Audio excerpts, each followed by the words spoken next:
hustle on the mission. Grinding for that spot, a brand new pot to piss in. Trying to school my partners, I don't think they pay attention. I'm sticking to my vision, on the road to the riches. Every single day, I'm a hustle on the mission. Trying to get 100 M's, nigga, I ain't kidding. I'm on a mission, 24/7, 365, until I reach the heavens.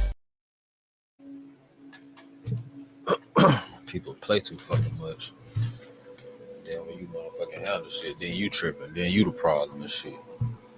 Then it's your fault. Fuck that. Y'all pussy ass niggas faults. Y'all wanna motherfucking try a real nigga like that shit ain't gonna go how y'all motherfucking think it's gonna go. That shit is not going how you think it's gonna go, bitch. Never will that shit ever go the way you think it's gonna go. Never, bitch. Never. Puss asshole. That shit is never gonna go the way you think it's gonna go. Never in your fucking life, bitch. Never in your retarded ass, slow ass, miserable ass life. You dirty bitch. Stank asshole. Bitch. How the fuck you don't fuck with a bitch for a couple months? That shit still smell like catfish. Stank ass bitch. That mean you dirty bitch. I mean, it been you from the jump. You been dirty, bitch. Dirty ass bitch. Like a nigga supposed to give a fuck. Ho, you on, bitch. Retarded asshole. Ho, slow as fuck. These hoes dumb as a bitch. Dumber than a box of rocks. Retarded ass bitch. Anyway, Homemade TV hustles on a mission every day. Sponsored by dividendsapparel.com. Remember, whatever you do, make sure you do it capital and create a positive impact today and later. Fuck them haters. Get your paper straight like that. And never forget, real niggas do what they want to do. Bitch niggas do what they can. Hoe ass niggas gonna talk about it and fuck niggas gonna hate regardless. I promise you that. So do your shit to the fullest, nigga. I don't give a fuck. And you shouldn't either. Yeah, man. Welcome to Allegedly News. Allegedly World News. Yeah, man. Yeah, man. Hope y'all having a great day like me. You feel me? Y'all make sure all that shit is good, how it's supposed to be. I walked into the store today. I was in my vibe, right? I don't even go outside that much. You know, I work from home. I do all this shit in home. This Homemade TV. We in the lit house. Whatever you do, make sure you keep the light within you shining bright. You feel me? Yeah, man. So I started out. I'm chilling. It makes it so bad. I left the house with intentions on, you know what I'm saying, get my daughter, send my daughter. So yeah, I was feeling a little better, you know what I'm saying? I was in a good mood. I was happy. Dude say, hey man, you having fun? You happy as fuck, man? That's what's up, man. That's what's up, man. I'm like, you know what? Yeah. Like, yeah, man, I'm happy as fuck. I'm chilling. I'm finna go get my daughter. Yeah, man, I'm good. To this stupid ass bitch. Stupid ass bitch always want to talk about some shit that ain't shit to talk about. Retarded assholes always want to talk about some shit but don't never want to listen. Retarded ass bitch. Slow assholes always got some shit going on in their emotions and shit and their feelings of how they feel about some shit. And the shit don't even be factual. And they try to twist this shit up in their own delusional ass brain to make themselves feel right. Just because you tell yourself something, bitch, a numerous amount of times until you believe it, don't make it fucking true or factual, you retarded asshole. Anyway, we going to the news, man. Anyway, I started to vent a little bit. I started going to a motherfucking therapy session. Fuck that. This ain't that. That ain't this and this ain't that. So, I'm gonna break your shit. All right. We're gonna get into the news. Allegedly world news. The Lakers got sent home. We're gonna pop that off. I know I ain't put that in that shit. That shit hurt. I wasn't even gonna type that. My damn sure ain't typing that in that bitch. Well, I think LeBron gonna hang it up. He got his son on the squad. He officially passed it down. He got the second. He got the Bryce coming, son number 2 coming in the league. I don't know, man. Son number 2 coming in the league right now. Is he trying to get him in the league right now? Or is he just chilling? Is he gonna put him in college first? One thing about it, when LeBron leave this bitch, he ain't coming back like Jordan. When he leave this bitch, there's no coming back. There's no coming back from that bullshit, bro. I promise you that. I promise you it ain't, bro. On God, it ain't, my nigga. All right, man. All right, so, yeah, 100 Crips. I just put it, but it's 100 Crips. Pulled up on no jumper and told them boys they got to goddamn stand down, get the fuck out of LA. It ain't no dope. It ain't no dope in LA for no jumper.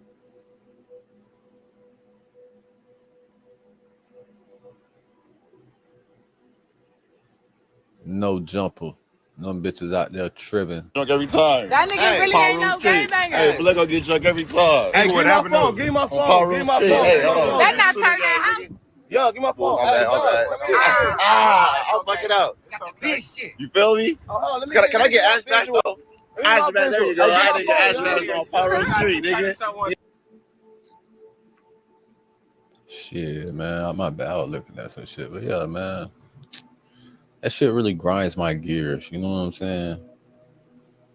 But imagine a nigga giving a fuck about some shit that he really ain't give a fuck about in the first place, all because a bitch think that a nigga should give a fuck about some shit, or society make it up to a nigga to give a fuck about some shit that a nigga really shouldn't give a fuck about.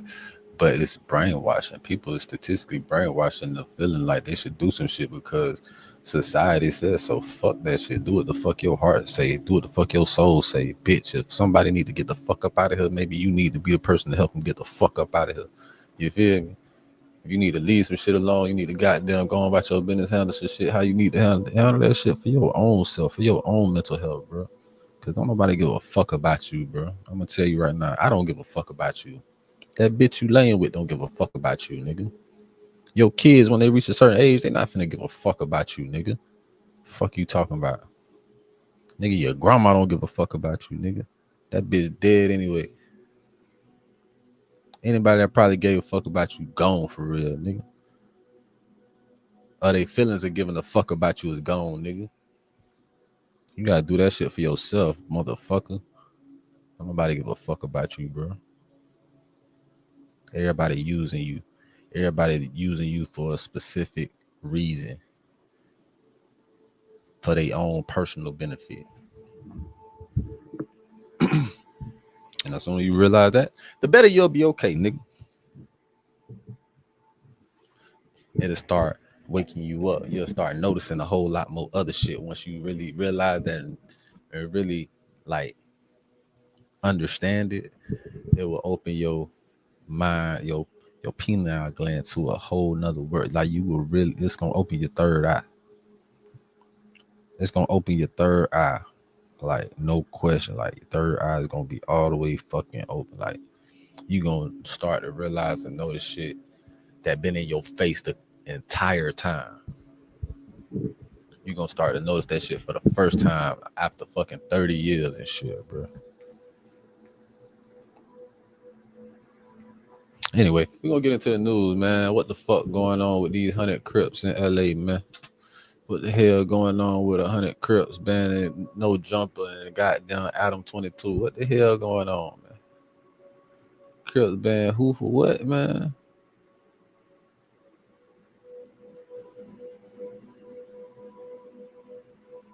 I'm trying to see which one it's gonna be.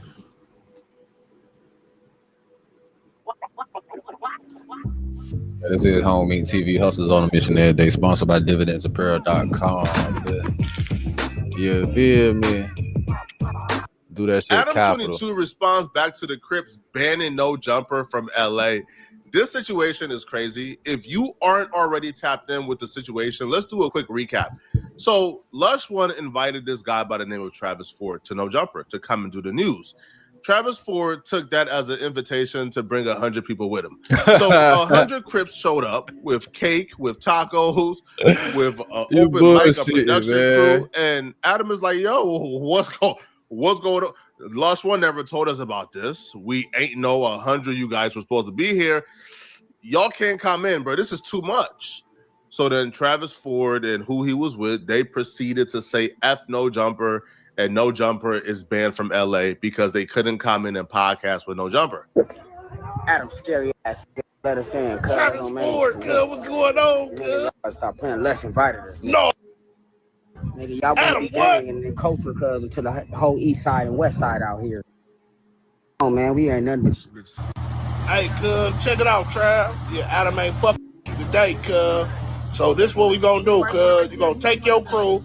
Y'all gonna get the here. We gonna try it again next time. We gonna try to get my boy. You my boy. But Adam ain't fucking. So y'all gotta get up out of here, cuz. Man, it's all bad. Yeah, cuz y'all trespassing at this point, cuz. You gotta go. Damn. that right, Tom? This ain't out to whack, cuz. No Jumper, nigga. Fuck Adam, nigga. Lush, cuz. Nigga, y'all invited us here, bro. Niggas spent a lot of money to be here and bring gifts and drop the mics and video man, cuz. So y'all want to play with us, cuz? Y'all gotta get the fuck out of LA, nigga. I'm not from LA. I don't understand the culture. My only question would be, why will the east side and the west side link up at No Jumper for peace? Aren't there better places to be? And he says, yo, he brought a production crew. He brought a mic stand. He brought party gifts. He brought a cake, tacos. So they already had this thing planned out to where they were going to have essentially a hood day at No Jumper, a party, and the boss at No Jumper knew nothing about it. Now, they claim that Lush invited them, but Lush invited them to come and podcast, not to come and have parties, not to come and do a music video, not to come and do a peace congregation with multiple gangs. So when this came out, Adam decided that he wanted to respond back to really explain what happened and his side of things. Because niggas be tripping, bro. Like, damn, look how I say you could come, bro. Don't mean your home. Everybody could come to the crib, bro. I know y'all know this unwritten rule of bitch.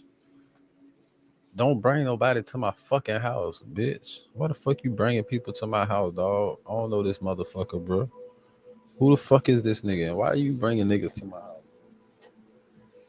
Bro, you don't bring nobody to nobody's house, bro.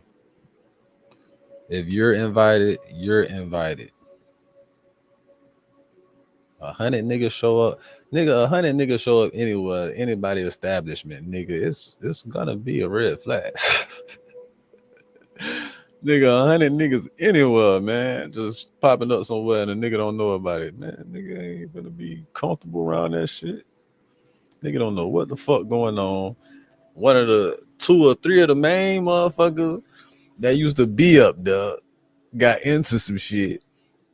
Was what the fuck y'all is? Who the fuck to say that ain't nothing been called? A play ain't been called from the motherfucking pen to do some shit over there. Niggas don't know what the fuck going on. That shit could have ended up way worse. Yeah, you did right by not keeping them niggas in there, by not letting them niggas in there. Fuck that. You give niggas an inch, they want to try to take a fucking mile, bro. What it looks like, it looks the same with these bitches, man. I swear to God. Looks like Lushwell was trying to get them in. But Adam was the big bad guy who said, yo, y'all can't come in. And he was the one who wasted people's time. Adam wanted to explain that he ain't waste nobody's time, that it was Lush One's fault. Okay, so I'm going to speak on the situation that happened today. Basically, like, I don't know, 40 dudes showed up at the office and they had cakes and all kinds of crazy shit. Like, you know, a big truck with No Jumper graphics on the side, whatever. 40 niggas is not 100. I'm gonna tell you right now, 40 niggas is not 100 niggas. The white man said it was 40 of y'all niggas. It ain't no damn 100. Y'all stop exaggerating on this bullshit, bro. It was 40 of y'all niggas, man. It wasn't even 60 of y'all niggas out there. It was 40 of y'all, man. He said about 40, so it probably was about 35 of y'all niggas out there, man. These niggas going out here talking about 100 niggas. 100 niggas. Done went through up there to No Jumper. 100 niggas? Which sounds okay, but there was like nobody at the office. It was like me and the Plug Talk girls, and that was it. So I was really confused. It turns out that Lush, in the middle of whatever kind of binge, whatever you want to call this that he's on, he had basically invited a shitload of people to come to the office to do content. Now, he says he only invited 2 people. It was only supposed to be like 2, 3 people. They came super deep. We shut it down. We said, listen, we don't have anybody here. There's nothing going on. You guys cannot come in. And nobody is allowed to pull up to our spot this deep ever, regardless. So I'm just going to say, do I blame the people who showed up? I mean, not really, because they thought that this was all good. I blame Lush. So Lush is now on a 1-week suspension. I don't even know. Honestly, I'm so pissed off that 1 week of a suspension does not really seem like enough.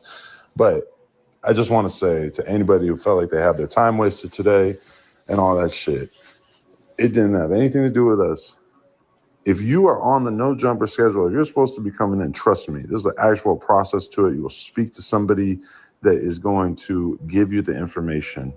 And there's a cap. You could pull up with like 3 people. You can't pull up with 40 people. It's not happening. So I can't really even blame anybody who pulled up. I can only blame Lush because this is just insane. It looks like no jumper may be down 1 employee because they saying Lush 1 is suspended, but Adam is saying, I don't think a week suspension is good enough. If Adam goes to bed tonight, bro, and wakes up with some type of revelation that Lush done effed up too badly to bring back, bro, we might see a second crash out tomorrow. But what I would disagree with when it comes to Adam is saying that he don't believe it's the guys who pull up fault. It's Lush's fault entirely. Is Lush fault? Yes. Right? Especially after the leaked video came out. It's Lush's fault for sure. But I'm not taking the blame off the dudes who pull up. I'm not taking the blame off Travis Ford. If somebody invites you, even if they say, hey, bro, you can bring a couple of people, I don't think that person's expectation is you're going to come with 40 people. You're going to come with cake. You're going to come with 60 tacos. You're going to come with a whole production crew. You're going to come with mics to film a music video. Like, I don't think that person's expectation would be you're going to turn a no-jumper facility into your hood day. That's not really what a reasonable expectation would be. So, yeah, Lush is probably wrong for not really alerting everybody that Travis Ford was going to be there with some homies.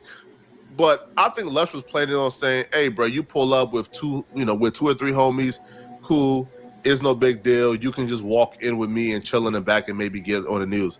Lush was not expecting you to bring 40 people, a band, 60 tacos, a cake, or like that's a tad bit much. And I don't feel like we should put the onus on Lush for not predicting that Travis Ford was going to do this. You know? Now, the reason why we have to put the blame on Lush is because it seemed like Lush was communicating but missed a lot of what Travis said. So while he was on stream, Travis was telling Lush, hey, I'm going to bring this dude. I'm going to bring this dude. We're going to have a good time.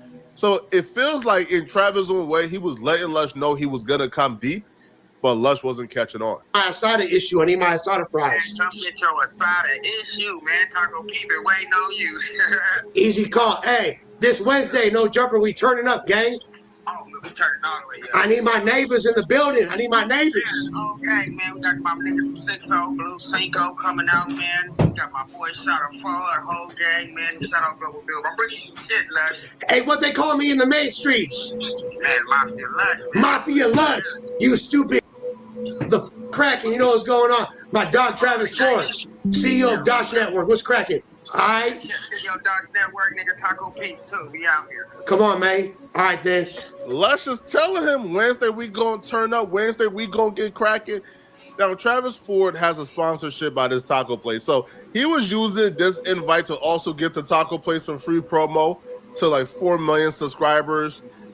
So it felt like Lush opened up the door by a crack, and Travis Ford brought a bulldozer and just knocked the door down and came in and took advantage of the invite. Exactly. Now, when you look at this video is a huge difference from what Lush was telling Travis Ford when they were outside at No Jumper. Yeah, dog. Bro, these folks are tripping right now, dog. We're Adam, come outside. Bro, hey, They don't come outside, it's gonna be a problem. Hey, bro, they're tripping, bro. What you tripping on? What You told us to be here. Nah, bro, I know, but you wasn't supposed to be like super deep like that. You said it was just gonna be the 2 y'all was gonna come back right And now. my 6 hoes and my home. I get it. I get it. Yeah, you know, I'm trying to. My cousin. Lush is like, bro, I told y'all it was only supposed to be 2 of y'all. Travis Ford like, hold on, bro. That audio said we was going to turn up. We was going to have fun. Now, I understand what Lush said. I still don't think a reasonable person would hear that invite and hear, I'm allowed to come and turn their facility into my stomping ground and into my venue for the day. I just don't think that's how that works, bro. Right? So Lush will actually take to YouTube to break down exactly what happened, how he effed up, and he will also respond back to Adam 22 suspending him for a week. Since then, and I've always wanted to continue to try to work with him. Vice versa, he always tapped in with me. Never really had a chance to spin the block with an interview again with him until about a month ago. Earlier this month, we wound up locking in the interview, and I had him come on the news. Now, I've been wanting to bring him back. I completely fucked up as far as the protocol, and I did not realize just like kind of how faded I was, and I'd been kind of just in this getting fucked up and making music mode, and I was so just in that zone that I kind of lost sight and wasn't really making the best decisions or remembering certain things. Now, Travis is a dude that sends a lot of texts. I'm not trying to, you know, get on like talk shit or be mean, but Travis sends like a ridiculous amount of texts and Instagram messages to the point where it's impossible for any normal person to like keep up with them or even respond. Like it's damn near there's been months where he's having a conversation with himself in my inbox, respectfully. But we had talked the other day. Apparently, I don't even remember this part, but apparently when we were on my live stream, well, we got on the phone and he said like, yo, I'm bringing the homies with me, Blue Cinco, and I fuck with Blue Cinco, you feel me? Blue Cinco is a real ass dude. Poncho's a real dude. There's a lot of Rick Rock. There's a whole group of dudes. The other, I think Danger is the other dude's name. The dude that's a Poondaga's artist. All really solid dudes. But I thought that like that Travis, come in with me, maybe get him on the news with one of his homies or something. I should have been communicating better, but I was so deep in the weeds with my bullshit that I didn't, and I did not communicate. Adam, not a single member of the staff had any clue whatsoever. Got to use this time to kind of reflect, get right. And I've been going so hard, I haven't given myself any breaks. So I would really like to just step off of the internet until I come back next week and completely, although I do kind of want to tap in and do some more music streams in the meantime, just to stay sharp, because I'm on such a wave in that regard, which I'll continue to do so. So again, and also, yeah, apologies to all the people that showed up. I know a lot of them came. The truth of the matter is Adam really had nothing to do with this, but because Lush invited people who were unauthorized to be there, Adam and his business is now being affected. So now people are saying, yo, Adam called the police on us. Adam invited us here. He's kicking us out. What's going on? So Adam is taking a brunt of this while Lush is sort of just skating under the radar. Nobody's really tapping. Because, bro, if police get caught at no jumper or a group of dudes get kicked out or aren't allowed to come in, even if Adam was not there, they would have still put the blame on Adam. They would have still said, yo, it's Adam's fault. Now, I do know that Adam and Travis Ford has hopped on the phone, and they have hopped on the phone and squashed it. Now, Travis Ford was just on Clubhouse after squashing it with Adam talking about, oh, I don't know, I might wake up tomorrow and still want war. But for now, he claims that, it's good, it's all straight. Him and Adam has talked it out, they have squashed it. Now, it's still unclear whether or not No Jumper has been banned from LA permanently or if this is just like a hiatus. But let me know in the comment section, what do you guys think? Do you guys believe that is Adam's fault? Do y'all Don't nobody give a fuck about that shit for real. Don't nobody give a fuck. Allegedly news. Nobody really gives a fuck. Ain't nobody banning them bitches from not doing no fucking interview. And don't nobody give a fuck if he wake up feeling different and he still want war with a white man about a fucking interview and about his property and his place of business. Bitch, grow the fuck up. Niggas be tripping on some other shit for nothing, like no reason. Like it's way more shit out here to motherfucking put your time and investment in. Like all that shit stupid. Like you mad because the nigga wouldn't let y'all in the spot y'all motherfucking ain't got. Is they spot, bitch. That's the case. Y'all have a different spot to do that shit at. Like, oh, okay, we can't come in there. Fuck it. We got a spot down here, man. Y'all bring that shit over here. We do the interview over here. Then fuck Adam. Bitch, we got goddamn 20, 30 spots around this bitch. It's 40 niggas around this bitch. We can't go nowhere to one of these goddamn. And now one of 40 niggas got no establishment. Y'all niggas could pull up and do that shit y'all. They done brought cameramans and shit. So y'all brought cameramans and people. So I know it's another location y'all could go to. Fuck them people, man. Y'all in LA. That shit be lame as hell. I ain't gonna count. Niggas supposed to have all the resources in the world, all the shit in the world. But I feel, you know, it's about the exposure and all that shit. And that's the case. So you can still bring the fucking host that's supposed to give you the interview. Like, they can still put that shit up on their shit. It ain't gotta be done now. You want that shit a certain way in your environment. Fucking do that shit how you want to get that shit done. In your fucking place of business. Like, how do you know when it's time to end a relationship or when that's really to really fight for it to see if there's something there? I don't think there's a right or wrong answer that applies to all situations, but I think there are. Adam 22. You stupid as fuck if you trust in that bitch. Hey, when you really to completely understand a woman would be to never fall in love again, y'all nigga. That's a message to my little cousin, nigga. Don't you fall in love with these bitches, nigga. Learn to really understand a bitch so you can understand what the fuck I'm saying, my nigga. You don't never want to fall in love with this bitch, nigga. With none of these bitches, nigga. Love is fictitious. It's fake, nigga. It's not real, bro. You could care for something deeply and they label it as love. It's not love, my nigga. There's no real love out here, my nigga.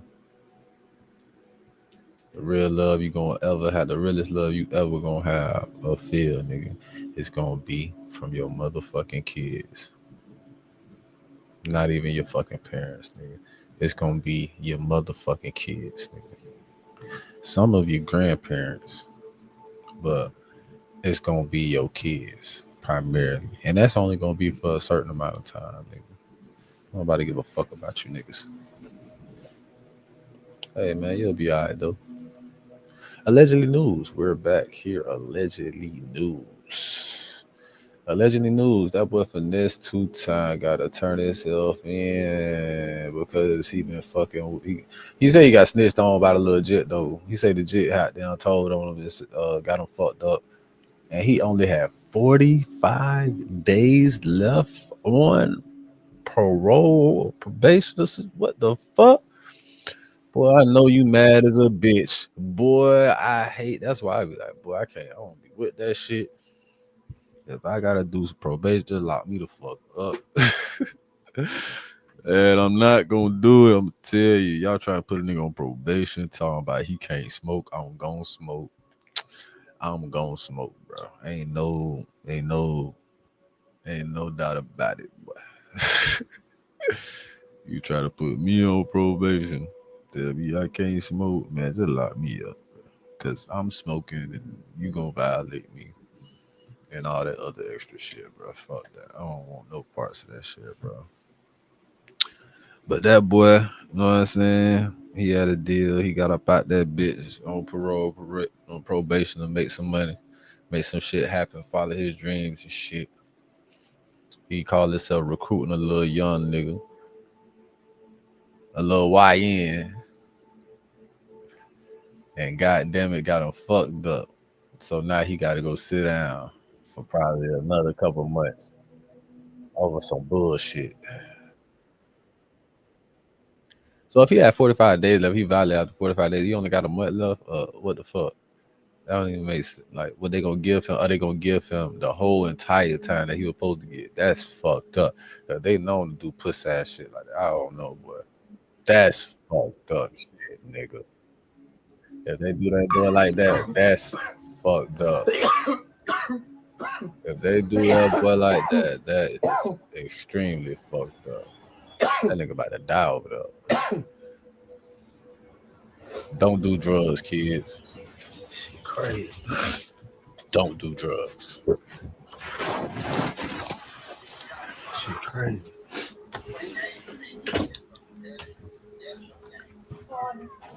Oh shit crazy. When all you can say is that, well, I know you blow it as a fuck. You blow it as a bitch. Yeah, I am. The feds ain't like everybody else, man. They have a I can't just go turn myself in. They have a time when they want you to surrender. You can't just you can't just turn yourself in. You can't just turn yourself in the Fed. They have a time you have to surrender. But anyway, man, this gonna be my last live for a while, man. You know what I'm saying? And it ain't got nothing to do with social media at all, man. You know what I'm saying? Just having a good heart. You know what I'm saying? Having a good heart got me fucked up. You know what I'm saying? Having a good heart got me fucked up, man. You know what I'm saying? Nigga hard gonna get him zipped up in a body bag. You know what I'm saying? And so anyway, man, I forgot where I was at. But anyway, I be hearing this shit about a good heart, right? But I got a good heart, man. And yeah, he right to a certain extent, though. He right. That good heart gonna get you zipped up in the body bag. Boosie told you niggas best, nigga. Boosie said it first. That good heart gonna get you zipped up in the body bag, boy. But shit, nigga, if it ain't no niggas with good hearts out here and you just got a bunch of heartless motherfuckers out here, I don't know.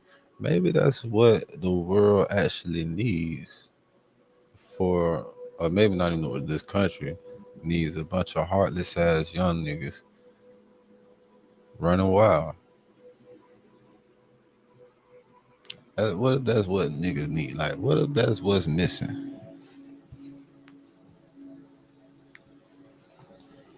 Because it's a lot of fucked up people, but it's a good number of people with good hearts too. You know what I'm saying? You feel me?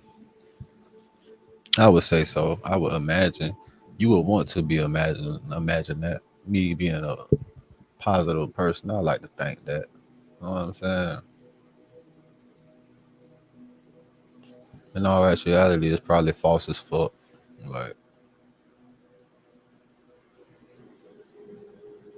but people are taught this like as a child. Like, I don't know any kids, any badass kids that didn't learn how to be bad. You know what I'm saying? I never seen a kid that was just naturally bad. Like, I'm not saying like always getting into shit and shit like that, because that's not bad. But I'm talking about naturally bad. Like,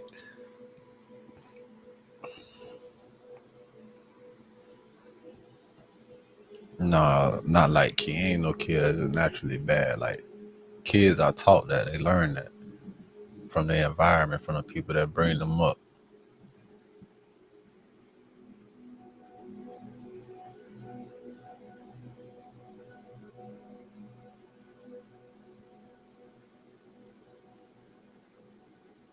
That's why you can't just have your kids around anybody, bro.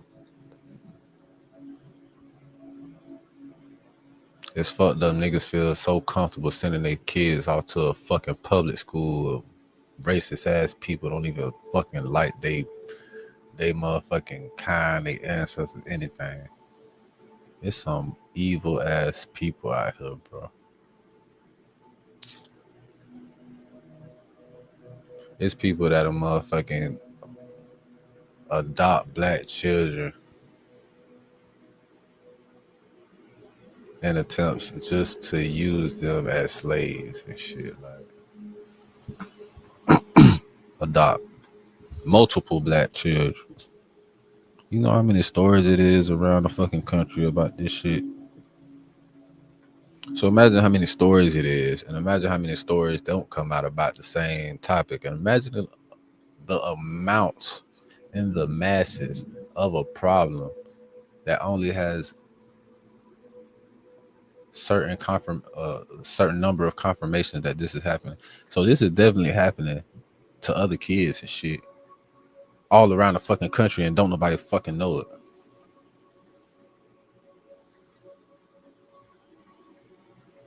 I don't nobody give a fuck though. Anyway, long story short, I allowed this woman in my house, and she was jealous, man. You know what I'm saying? She was jealous and envious of her daughter relationship with me, and that she couldn't get out of me what she wanted her daughter to get out of me. You know what I'm saying? I ain't no trick, cause like I ain't one of them. I ain't no nigga who just gonna give my money away. I don't give a fuck how many millions I got. I'm not giving no 10 and 20 and $30,000. I don't care about what other niggas doing. I don't care about what's the trend is, buying Birkins and all. I don't do all that. I'm sorry. And if me not being a trick make you not like me, then so be it. I've been locked up all my life. Ain't nobody did nothing for me. Ain't nobody gave me nothing. You know what I'm saying? So if you don't like me because I ain't tricking, then baby, we ain't meant for each other. It's just simple as that. I can't do that. You know what I'm saying? I sit up in the cell for years and years and years. Ain't nobody sent me nothing. And I supposed to get out here, get my millions. And just because you a bad bitch and you look good and your ass fat and your head fine, I supposed to just shower you with gifts and shit? No, man. Fuck no, man. You know what I'm saying? So nigga she mad because her daughter can't come into my life and shake me down. So the first time we have a situation, I put her out. I tell her, man, you can get the fuck on at my spot. I put her out. But the man in me, right? The man in me, you know what I'm saying? And I'm finna give y'all everything. I'm finna really break this shit down because people always be worried about Sugar and her kids. I'm finna tell y'all what's going on. People always be wanting to speak on why the other kids ain't there, why the other kids ain't around, why the other kids woo. You finna learn today. Since y'all want to be a motherfucker, being a motherfucker finna get all the way down to the nitty gritty about this shit. Check this out. Sugar mama is the real deal laws.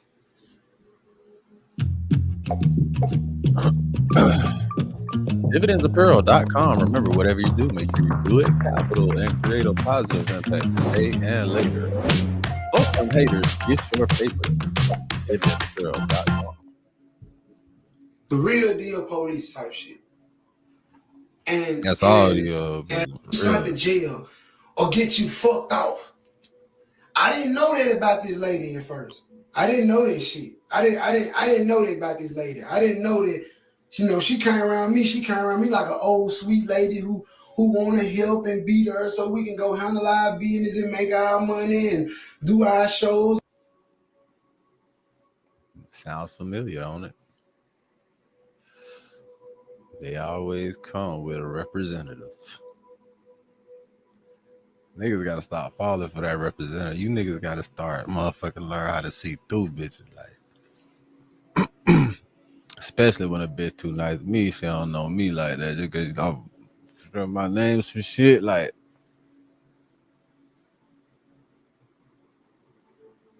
Bitch, my antennas go up off of compliments, bitch. Like, a bitch say some shit, I'll be like, where is that really coming from?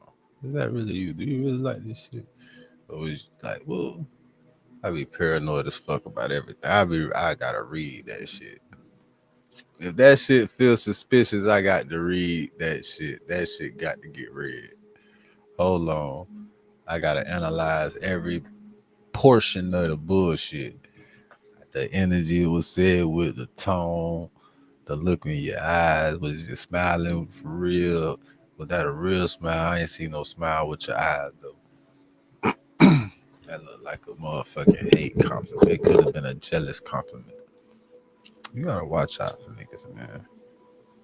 Stay woke.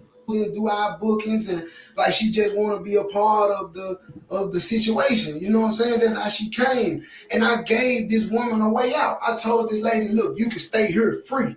You got your own room. The kids got their own room. Bunk beds, TVs, toys, clothes, all that shit still at my house right now. Right now. You see what I'm saying? So I offered this lady an opportunity. I said, hey, say what? So I move this lady in. I get her own room. I tell her, hey, y'all can do what y'all want to do. Just help me out. Keep the place clean.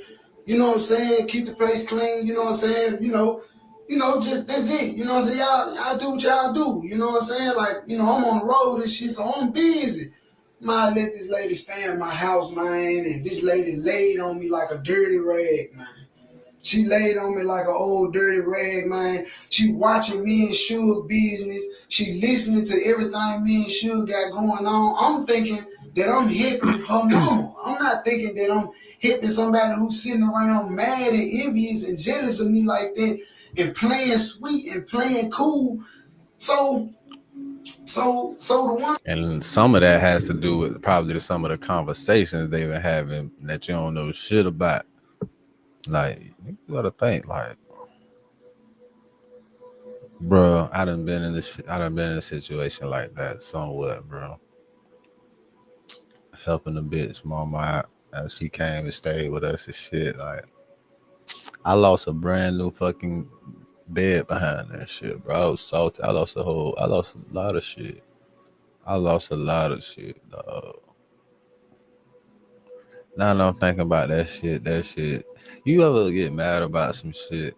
Like, think about some shit happened a long time ago, but you get the same like feeling of anger and shit. Ain't no therapy can help that, bro. That's just you. That's just a certain way you feel about certain shit, bro. You feel me? Like, ain't nothing gonna help that but time, boy. If anything, if time can. That's the right reaction to have. If you feel that way numerous times over the years, that was the correct reaction to the correct feeling. You was tried, played, or whatever.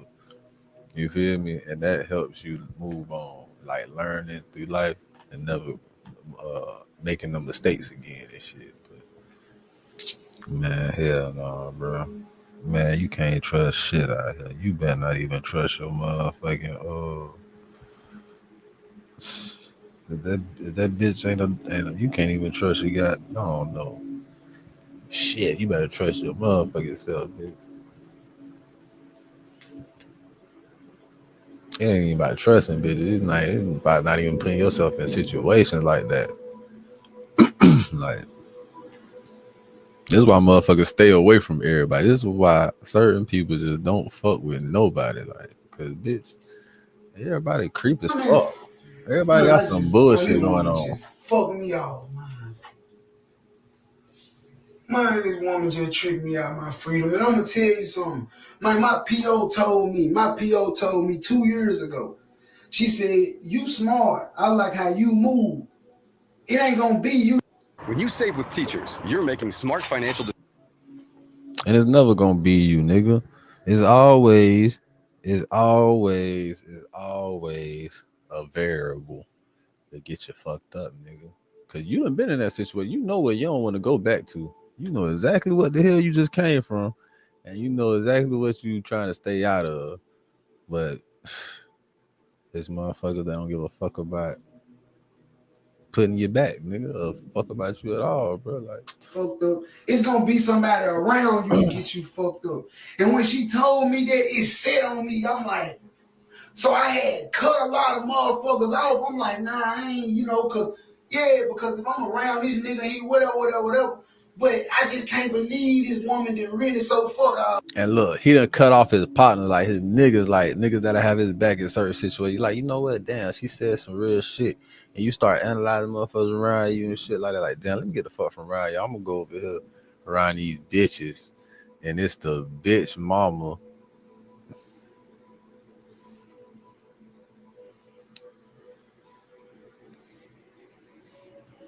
Shit, nigga, you might as well stayed on the road, kept getting in the controversial shit in the clubs when niggas goddamn shooting shit in the clubs and all that. Cause that ain't get you violated.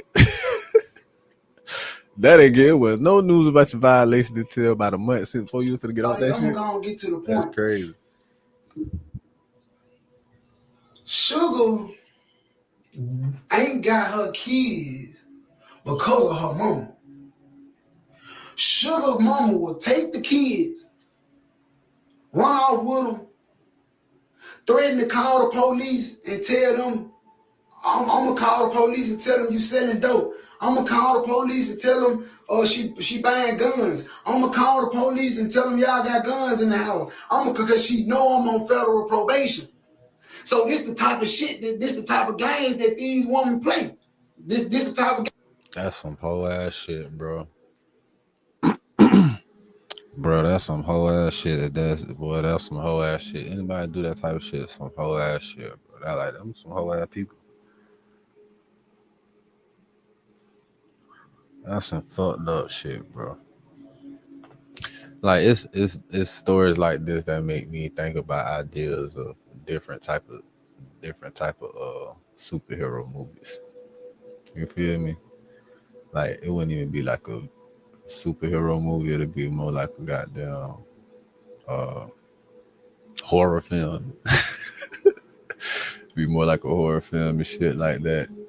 When people be doing flaw ass shit. Like, you know what I'm saying? Like I got a whole story plot of a whole movie. I don't even know if I should say this shit because it's that good. And I know as soon as I do it, I know it'll be like a couple months. I see some shit, a trailer. It'll be some bullshit. Like niggas started working on it as soon as I said it. Shit. I'm sick of that shit happening, bro. I swear that shit be some fuck shit. Like, but man,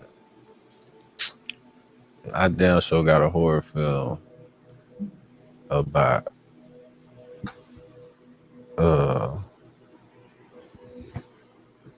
police injustice. That shit crazy. Like that shit will win a nigga Oscars and shit. Best film, best horror film, best whatever. The storyline on that bitch is, I love it. Yeah. Anyway, I'm getting off topic, but that shit is some whole ass shit, boy. If you ever been lied on, or you ever like, boy,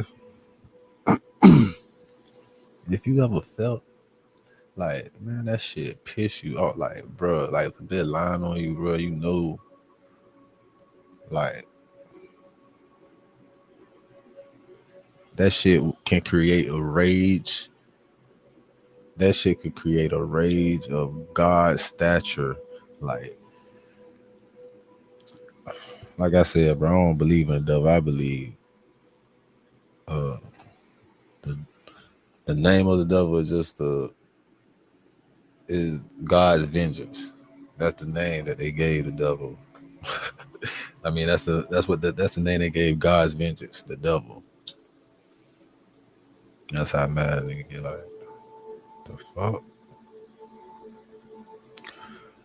man. When a bitch lie on you, boy, that shit pit, boy. Man, I'm just thinking about all the times the bitch done lied on me at school, all type of shit. Like, I just pulled off on a bitch today for motherfucker talking about I was lying about some shit. And bitch, what? Bitch, it piss you off even more when a lying ass bitch tell you were lying about some shit that you told the truth about. Like, bitch, the fuck are you talking about?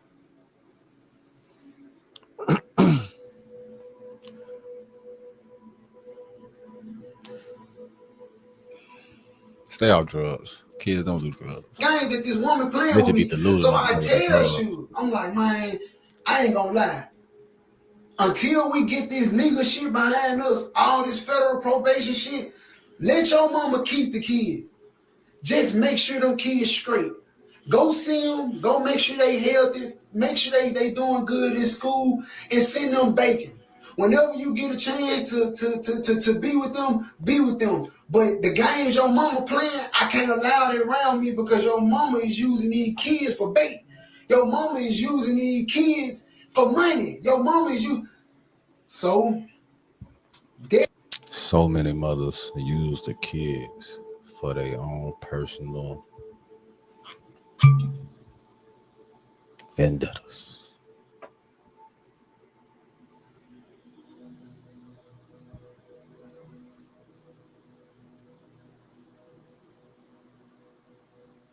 If you think you have a question of like, they say the kids are the future, and everybody plotting against the kids, with the kids, the government, the parents, like sit like.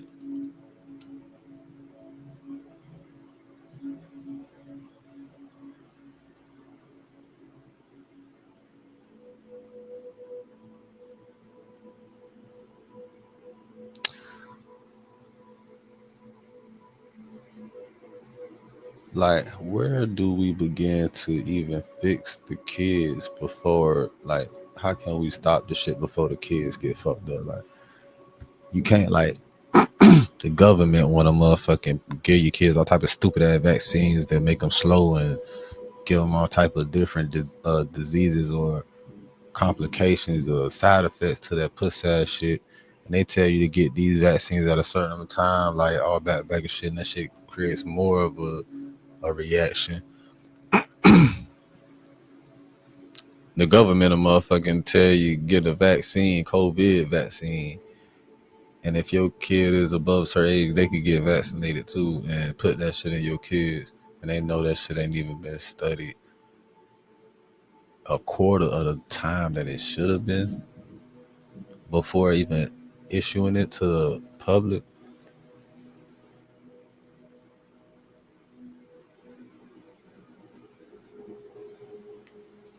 Like, if you trust other people more than yourself in regards to your kids, you're a part of the fucking problem too. That's why. Like, that's why. But I can't. I told her that. I said that because I ain't with no police activity. I ain't trying to have police in and out my business.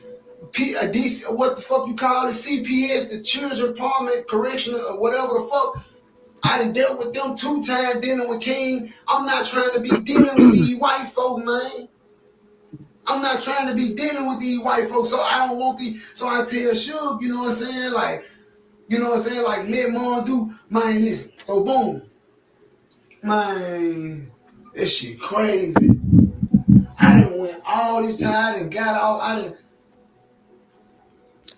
He done been through all that bullshit, ain't get violated. That's what he want to say. He want to say, man, I done had all this shit go on in the shows and clubs when I first got out and all this shit. I ain't get violated. Blah, blah, blah. That's what he want to say. Cause boy, niggas was trying to tear that boy down. They was damn near campaigning to put that boy back in jail after all this shit that was going on when he was doing them shows in them clubs and shit with his people. Man. Let's see if for it to be somebody that I helped though. Like, he just passed out. I can see if it was me. I can see if I did something. I fucked myself up. Yeah, what you can't say all that. They'll go back and look at that shit. Helped genuinely. We done packed up and went out and went out and had fun together and ate together, sat at the table and shit together. Yep. How you cross a nigga that's done for you? How many times I didn't, and you can't say evil, you don't do for the kids. That's like, how many times I done just dry gave you $1,000? Dry gave, how many, you want us to show some receipts? And she ain't got nobody to do that shit. Like, so you going around and you letting this narrative build up around Sugar, like she don't be there for her kids and like she ain't got her kids around her, and you know why she ain't got them around. You know why. You dead motherfucker wrong. Because you know if a motherfucker come over there and get them kids, you gonna send the police. You gonna send the feds to a motherfucker shit, man. You dead wrong, man. and you let it be known you ain't even got no problem, you dead wrong. And I ain't gonna disrespect, I still ain't gonna disrespect you. Cause you an old lady, I still ain't gonna disrespect you, but you dead wrong, man. And God don't like ugly, man. You doing good niggas like that, my motherfucker who was there for you. Fuck that bitch. I don't give a fuck how old that bitch is. She dirty as fuck. Fuck that shit, bro. Oh man, bitch don't deserve no respect. I feel you though. You doing that because you fuck with her people and shit. You got to do that. Finesse, boy, niggas know damn well you don't give a fuck. You doing this shit. This is you cause you just say you finna turn yourself in. You got a whole different mindset before you go into that goddamn facility, boy. So I know it. I know. You mad as a bitch though, boy. Oh, bitch. I could say everything for you right now. That dirty bitch ain't shit. Fuck that puss ass hoe, boy. Whatever. I know exactly what you want to say, boy. I'm not gonna say it out of respect because I know you don't want to say it right now. I done already said enough. Fuck it. Fuck Then that I allowed you back in my crib. $1,000 for 10 kids. No, there's $1,000 just on GP. What the fuck is you talking about? See, you don't know what you talking about. You just sitting on the other end of this phone typing and probably smell like shit. You sitting on the other end of this phone typing, smell like shit, don't know what you talking about, and smell like shit. You don't know what the fuck you talking about. You just smell like shit. He called her a dirty bitch respectfully, in a respectful way, by telling the story. Say you're smelling like shit. Just reading text message, smelling like shit. Just a dirty, just frowsy ass bitch. Like you, bitch. You trying to weaponize the police against a real nigga, bitch? What kind of shit is that? That's that puss ass shit. Ho, you trying to do? Weaponize the government against you, nigga. Man, fuck niggas do that too. Yeah, hey, it's a damn shame, bro. I need to look up statistics of motherfuckers weaponizing the police, even against themselves, because niggas be out here goddamn. Niggas be out here trying to get up out of here. And the police let them do it. The police don't even try to help niggas. This nigga got a knife and you got a gun. Like, come on. Come on, man. You're a trained police officer with a weapon. I know you go to the gun range. I know you work on your aim. You have to. There's no way that you don't. And if you do, if you are an officer and you don't work on your aim, you're pathetic as fuck. You should fucking quit the force. You shouldn't even be there. But, like, what's the statistic of them actually recognizing somebody want them to kill them, and they, you know what I'm saying? What's the statistic of them actually successfully taking somebody in custody that had a knife, like without killing their ass? Like, what's the statistic of that? Like for real though. Because by that logic, right here, right now, today, I ain't even gotta have no problem with the police. I could just have a knife in my pocket. I could see the police outside of a gas station and just pull my knife out and tap on his window.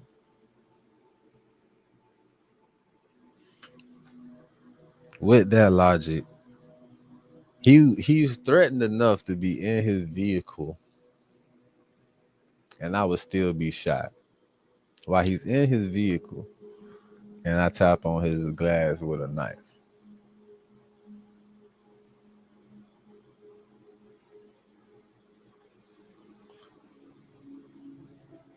Like, there's people out here every day that do that stupid ass shit.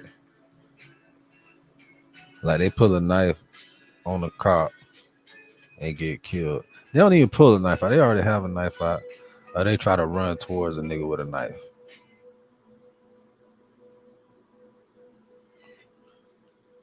And my thing is, where the fuck is the tasers at too? Why niggas go straight to the gun first?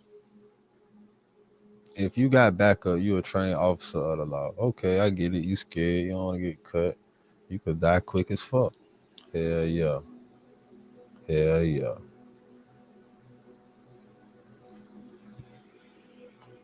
But majority of officers' job is to fucking de-escalate first. If you're not even trying to de-escalate the situation to see what the fuck going on, of course you're trying to be trigger happy and kill a nigga.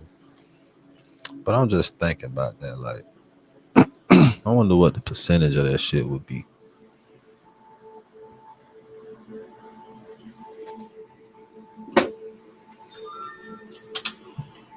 Shut the fuck up, cuz. This is GP money.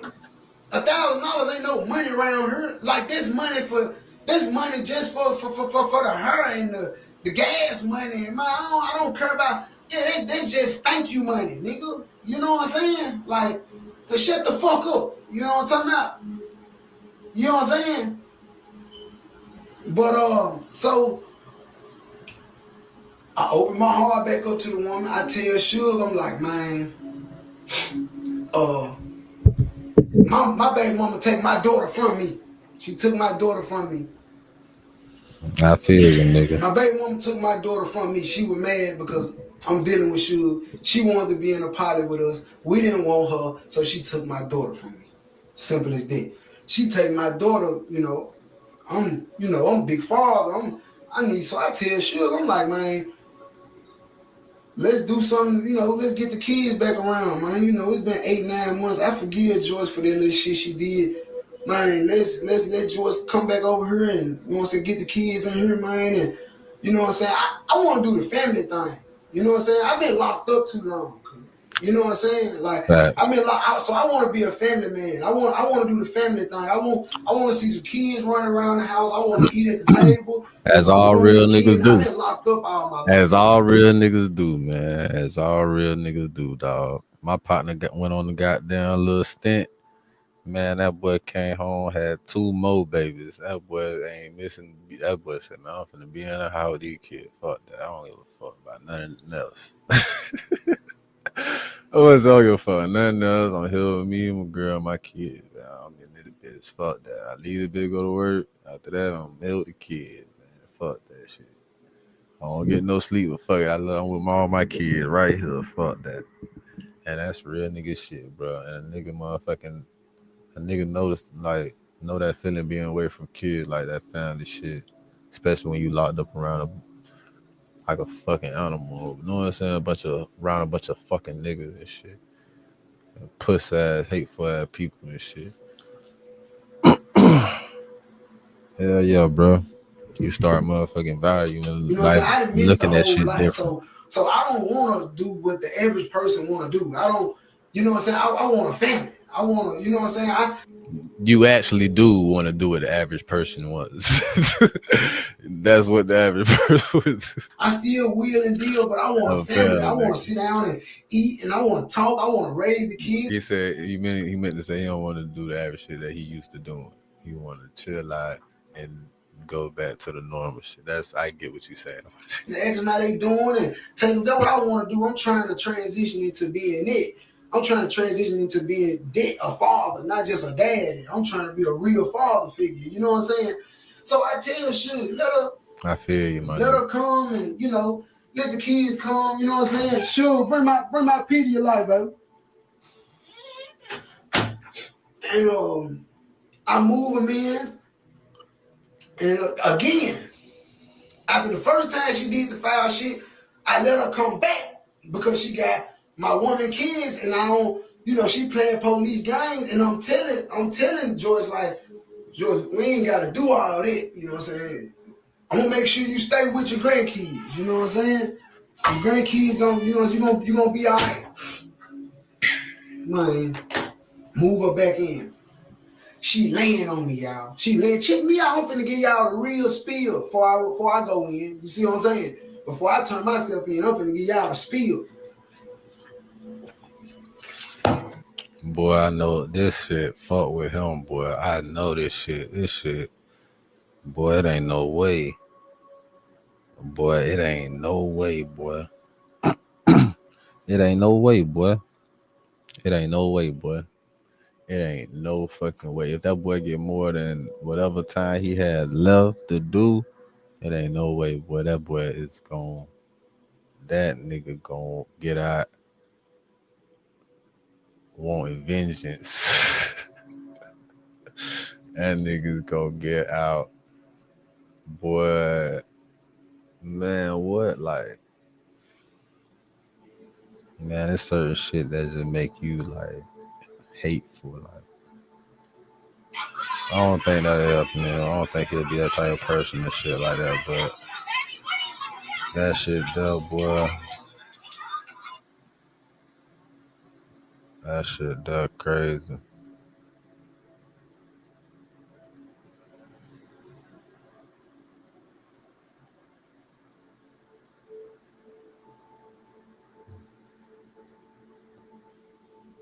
Man, that shit crazy.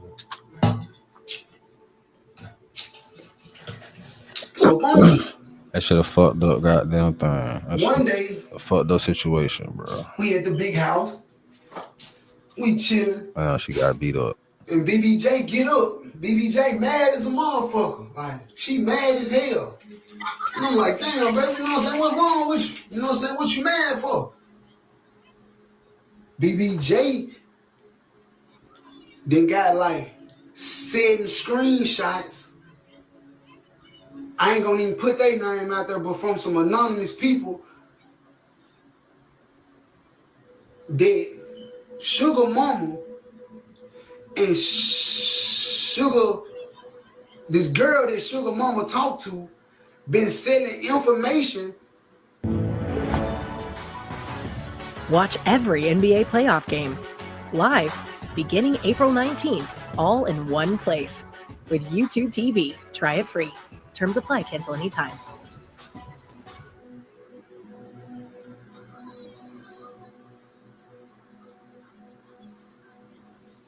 That shit crazy. Awards program managers the world over trust AwardForce software to save time managing their awards. They go on in my house to the blogs. She been selling information. These folks knew BBJ had a warrant. Oh man. And Sugar Mama said in one of the messages in the screenshot that she wanted that bitch to go to jail anyway. She was like, yeah, that bitch got a warrant and yeah, the police liable to pop up any day. The police liable, like she ready for BBJ to go to jail. So I'm like, damn, like, what the fuck you talking about suing? Man, what the fuck I look like suing this old sog ass woman, man? What I'm gonna get out of it? Fuck I'm gonna sue this old sog ass woman for, cuz. But anyway, so I found out that she's selling information to the blogs, to the T pages and shit. Man, fuck that. Whoever said Sue got they own the son. Was that 50 Cent? 50 Cent will tell you, and 50 Cent will tell you, boy, garnish that bitch wages, bitch. You could own that bitch for the rest of her motherfucking life. Man, you get the motherfucking sharks on a motherfucking case. Garnish her fucking wages. The bitch, you own that bitch. You own that bitch and on earth and in the afterlife. So I'm like, BBJ crying, she bitch. Mad, she like, damn, I didn't, you know, because we were everybody trying to get back on, you know. So I'm like, damn, it's Suge mad, everybody mad in the motherfucker. You know what I'm saying?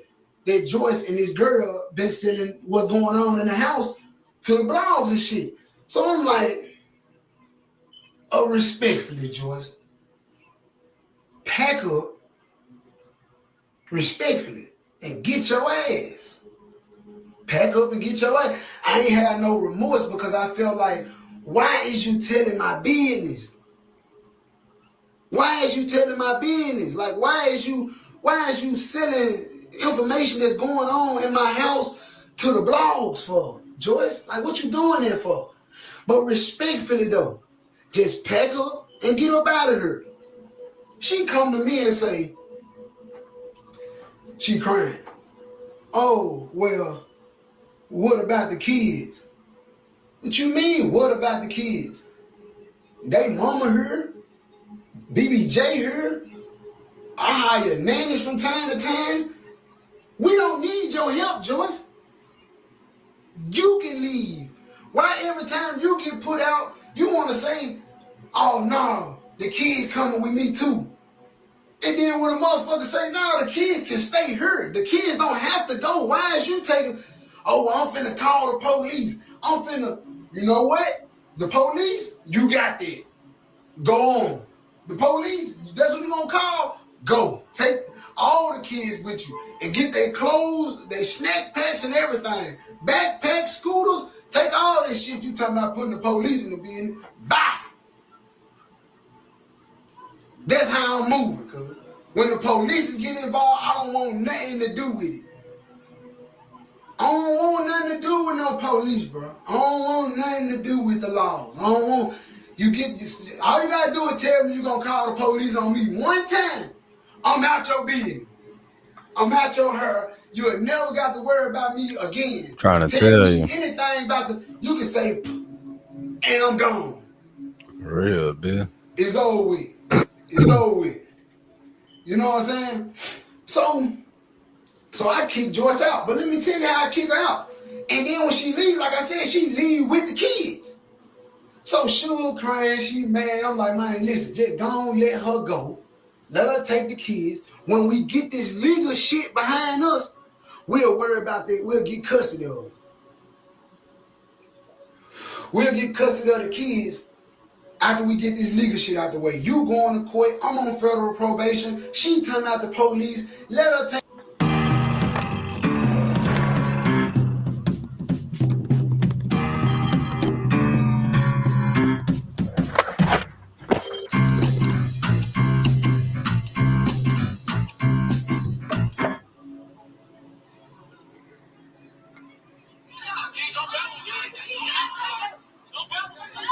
The kids. So now, guess the condition she got the kids on.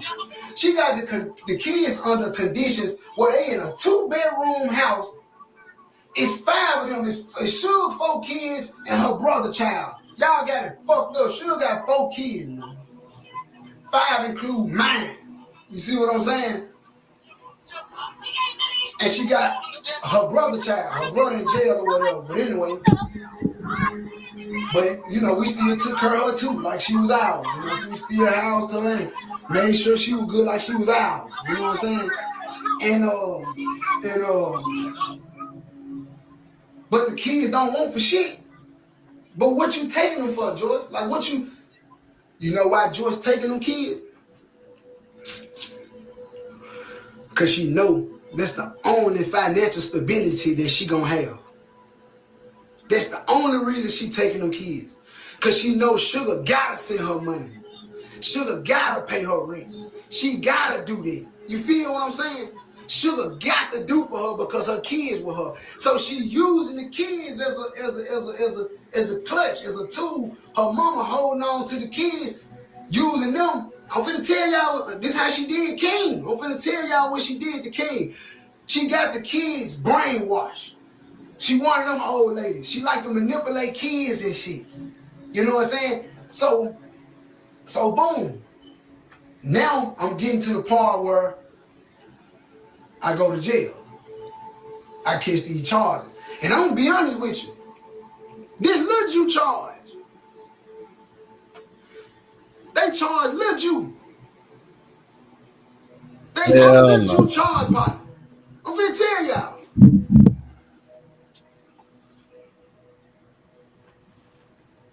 And when she leave, mind you this, when she leave, I give her a few thousand to leave. I give her a hotel or what was it? I got an Airbnb for 2 weeks until she can get on her feet. I said, go to your Airbnb, here go you some cash, and I gave her my Hummer. That's my heart again. The Hummer too? I'm a motherfucker that went and sold information to the blogs about me. I'm still helping them. Damn, so she got the extra money up at you, and you let her get the Hummer too? I don't know, bro. I don't know, cuz. Borderline tricking me, cuz. After she did the shit too? This after she did the shit the first time. You got brought back around up. And man, that's great. So she ain't have did she not have wheels on her own? She had to have wheels. She had to, didn't she? Did she? Maybe she didn't. I don't know. I don't give a fuck. The bitch flop. Dirty bitch. I'm still sitting up here helping a motherfucker after a motherfucker went and told these folks my motherfucker business going on in my house. I'm still helping a motherfucker get a motherfucker money, a roof over their head, and transportation. Dirty motherfucker. I'm wrong though. Yeah, I'm wrong. Hell yeah. All right, so look. So you wasn't even supposed to do that shit. Fast forward. That's why you Couple weeks go wrong. by. Yeah, Aaron, you wasn't even supposed to do that shit. That's why. Sugar finna have to pay her mama to watch her grandchild. Mm-hmm. And you be watching Spice Kids for free. You watch Spice Baby for free. You watch them, and I'm gonna tell you why you watch that baby for free like that. You watch that baby for free because you like the fact that that baby turned out not to be mine. You like that baby ain't mine, so you'll watch Spice Baby for free, but you are charged to watch your real grandbaby. Man, you sick, man. Man, you sick, George. You sick, George. You hear me? And I'm gonna let you know. Before this shit over with. Y'all finna see. But anyway. So her ass put out. And Suge finna pay her because we got a booking. So we at my people's smoke shop. Watch live sports with no hidden fees or long-term contracts with YouTube TV. Try it free. Terms apply. Cancel anytime. We posted up. We ain't doing shit, chilling. Everybody just preparing to go to the show. So Suge mama pull up. She got the kids in the car with her. Now, mind y'all now. King also been away from around me for 3 months. King been away from around me for 3 months. I ain't seen King. I'm thinking King with his daddy. Cause that's the last nigga I seen him with. That's the last nigga I seen him with was his daddy. But now mind you, this one King is bagging up from me because I ain't buying him no more Gucci and Louis. He ain't having no more big boy bankrolls, and I ain't taking him to the clubs and shit no more. I'm putting belt to ass now. He going to school now. He rocking regular kid clothes. So he ain't liking this because he want to be grown. Can't want to be grown. He don't want to do what I'm telling. So now check this out. So when I put Joyce out, King say, bruh, can I go over Joyce's house until school get out Monday with the rest of the kids? I said, King, I don't know. Let me call your grandma. I call King grandma now. I said, hey, King want to go over Miss Joyce's house. I didn't tell her what was going on. She said, King don't need to go over no Joyce's house. I don't know no Joyce. So King was like, right. Grandma Joyce is the lady who that's the kids' grandmama over here. So she was like, do you know the lady? I said, yeah. I said, yeah, King in good hands with her. I was like, I don't think, King in good hands with her. I don't think she'll hurt King or nothing. Like, you know what I'm saying? If he want to go over there, you want to be around the kids and kick it and shit, you know what I'm saying? Let him go. You know what I'm saying? So she let him go. So when King went over there, though, that's when his daddy came and got him, and I never seen him again. I never seen King since that day. Since that day, I never seen King again. So now, this whole time, 3 months later, King been with Joyce. Joyce got him over there using them for information. Joyce got him over there using them for his money. This old lady. You see what I'm saying? Got him over there using them for his bread and his information. You see what I'm saying? Dirty mother. But since he can't do what he want to around me no more, that's why he ran away with Joyce. Yep. Because Joyce finna let him do what he want to do and say what he want to say. Yep. He can sneak around Joyce. He can't sneak around me. I'm hip to all the little bullshit you on. So I ain't going for it. So he wanted to go around Joyce. Kane was ready to get away around me because I wasn't going no more. That's all. That's all it was. When I slowed down and I made him start earning the shit that he was getting, Kane was ready to get away around me. Kane used me. It's safe to say that he used me. He pulled a real Memphis move. That's what King did. He used me, and then after he used me, he aired me out. You know what I'm saying? He did a Memphis move. That's what Memphis niggas do. That's how Memphis niggas rock. There's a Memphis nigga for you. Like, they gonna use you and abuse you, and then they gonna act like they ain't never did. You ain't never did shit for them. That's a Memphis nigga for you. That's what they do. Man, fuck that. That's a fuck nigga for you. That's not just a Memphis nigga, bro. That ain't even no Memphis shit. That's some fuck nigga shit, because it's niggas that do that shit in Memphis and Mexico and LA and New York, Chicago and the Bronx and North Carolina, South Carolina and South Dakota, Michigan, Detroit, bitch, Wyoming, shit. What else got? Ohio, Cincinnati, Cleveland. And that shit, they do that shit everywhere. Do that shit in Miami, Texas. Do that shit in Nevada, Las Vegas. Do that shit in Oakland.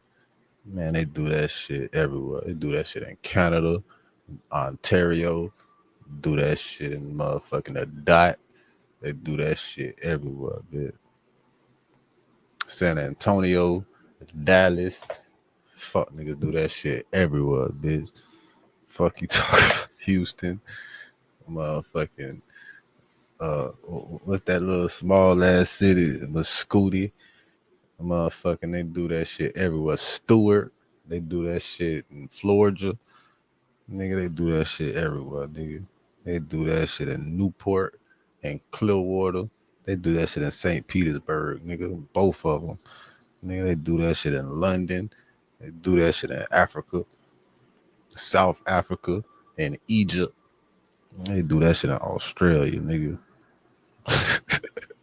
Do that shit in South America. Yeah, that's a fuck nigga shit. Worldwide fuck nigga shit, man. They do that shit in Alaska. They do that shit in Hawaii, nigga. They do that shit in China. They do that shit in goddamn Japan, South Korea, Portugal, Spain. Nigga, they do that shit. Do that shit in goddamn Jamaica, Haiti, bitch. They do that shit in DR. Man, they do that shit in goddamn Puerto Rico. Man, they do that shit everywhere. They do that shit in Savannah. And they do that shit in goddamn shit. Everywhere I didn't say, bitch, they do that shit. It's fuck niggas that do that shit everywhere around the fucking world, boy. Bitches do that shit on PlayStation Network.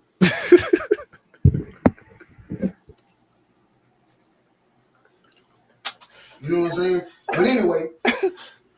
Fuck niggas do that shit on Twitch, on YouTube, on IG. Fuck niggas do that shit on Twitter.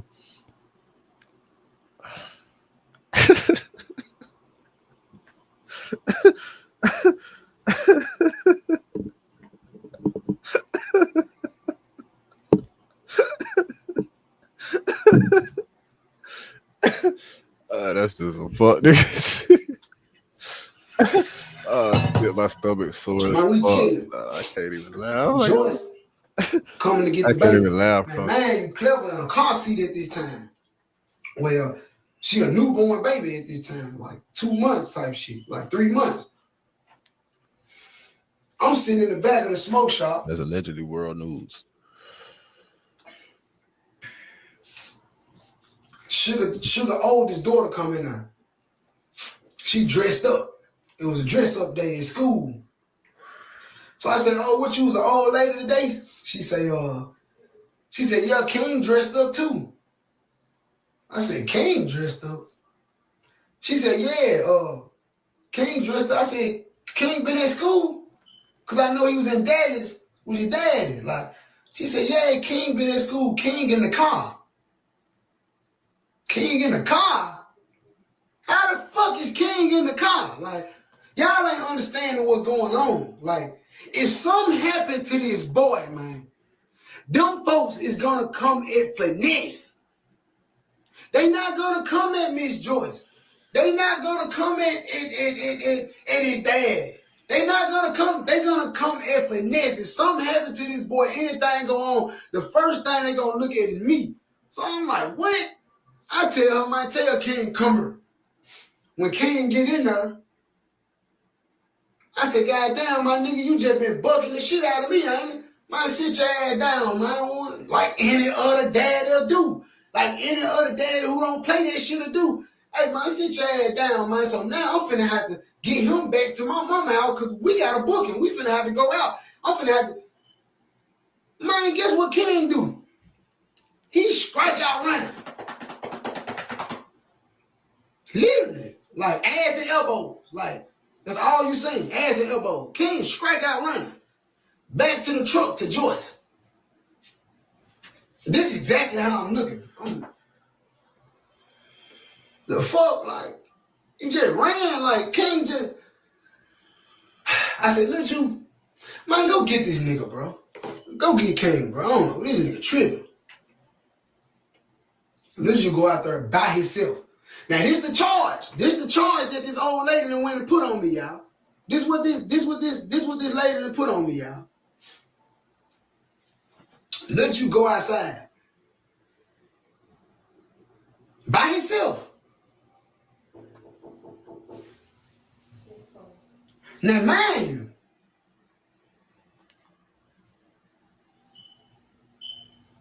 you said that's who, sure? Now, mind you, man, it's crazy. This old lady that got me fucked off like this. Huh? Mute my comments? How I do that?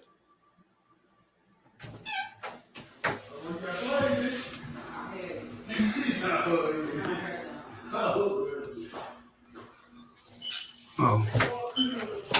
But anyway, yeah, that'll make some motherfuckers who ain't really on it, the real supporters, get the fuck on up out of here.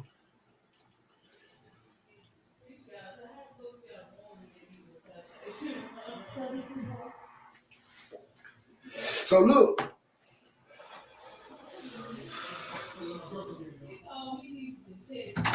What's up, Cole? You all right? Yeah. All right, say no more.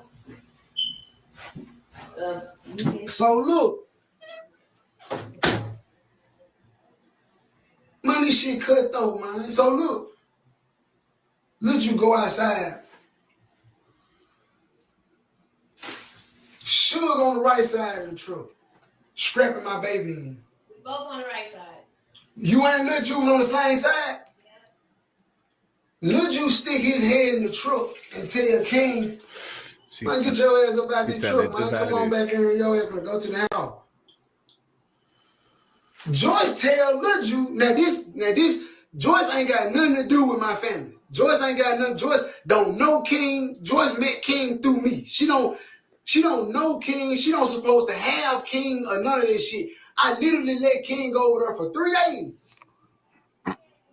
And fucking Joyce kidnapped the boy and let him do what the fuck, whatever they did. And it ended up to now. So look, check this out. Well, shit, you both of them on the same side. Put a kidnapping charge on that. I'm looking at the camera from the smoke shop. I'm standing in the smoke shop looking at the camera, looking at what's going on, trying to see if King finna get his ass out this truck. Next thing I know, I see the motherfucking truck start moving. All I know is my baby is halfway sticking out this truck. Like, cause Sugar trying to scrap my baby in. So I panic. I run outside. When I get outside, I'm telling Sugar and Lil Ju, man, fuck it, let her go. Just get my baby. Like, let her go. Like, this woman, this old lady is literally sitting in the car arguing with Lil Ju about King. And Lil Ju telling her, like, this ain't even your child. Like, this not your child, bro. Why is you Not out your here child, not no arguing? relations or Man, none the of that lady shit. literally, when Lil Ju back, I said, fuck it, bro. Just give my child. Let King stay in there. Like I said, because I already know what type of time Joyce on. Joyce on some straight police shit. So I ain't trying to deal with Joyce. Like, if that's what she on, she want to have King like that, she can have King. Let me call King grandmama and his dad and let them know my Joyce got King. Because obviously y'all know.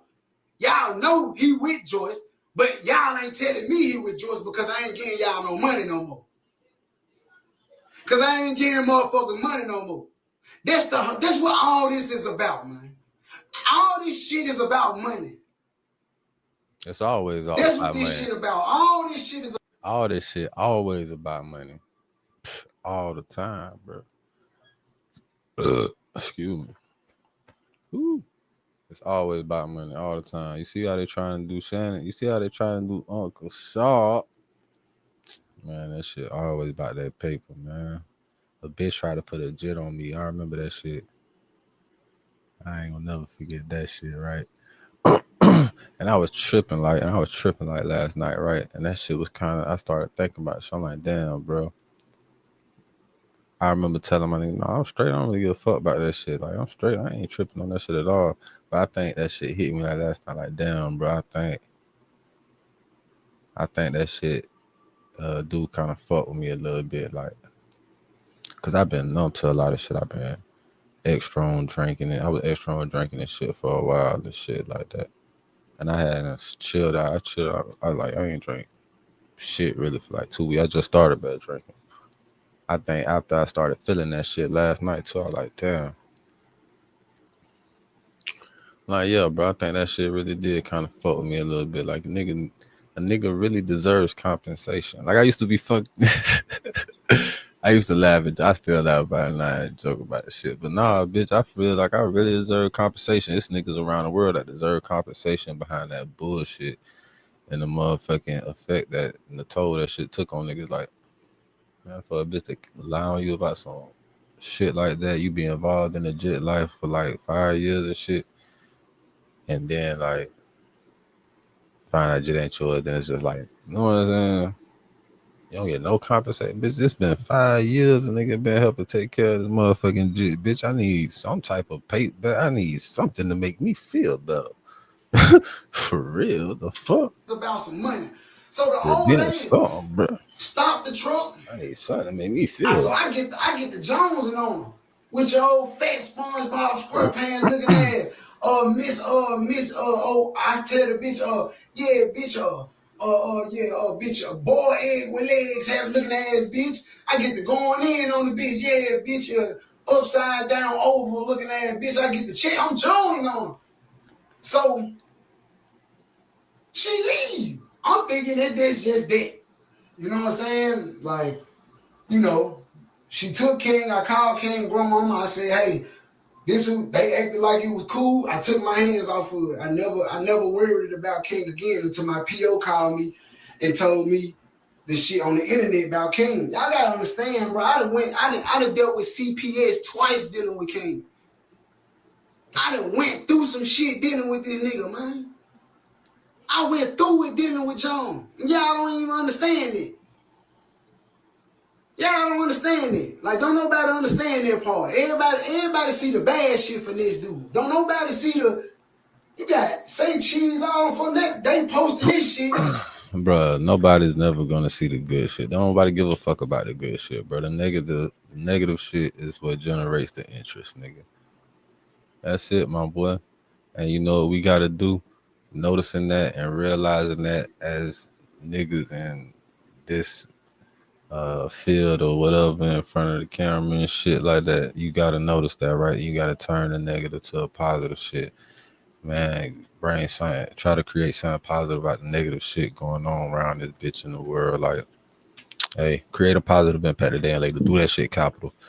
I'm just trying to spread positive messages through all the negative news throughout this motherfucking goddamn, kind of balance this bitch out on the scales, man. Shout out to my Libra niggas, you feel me? You gotta weigh that shit out. And I always try to be a fair person and shit.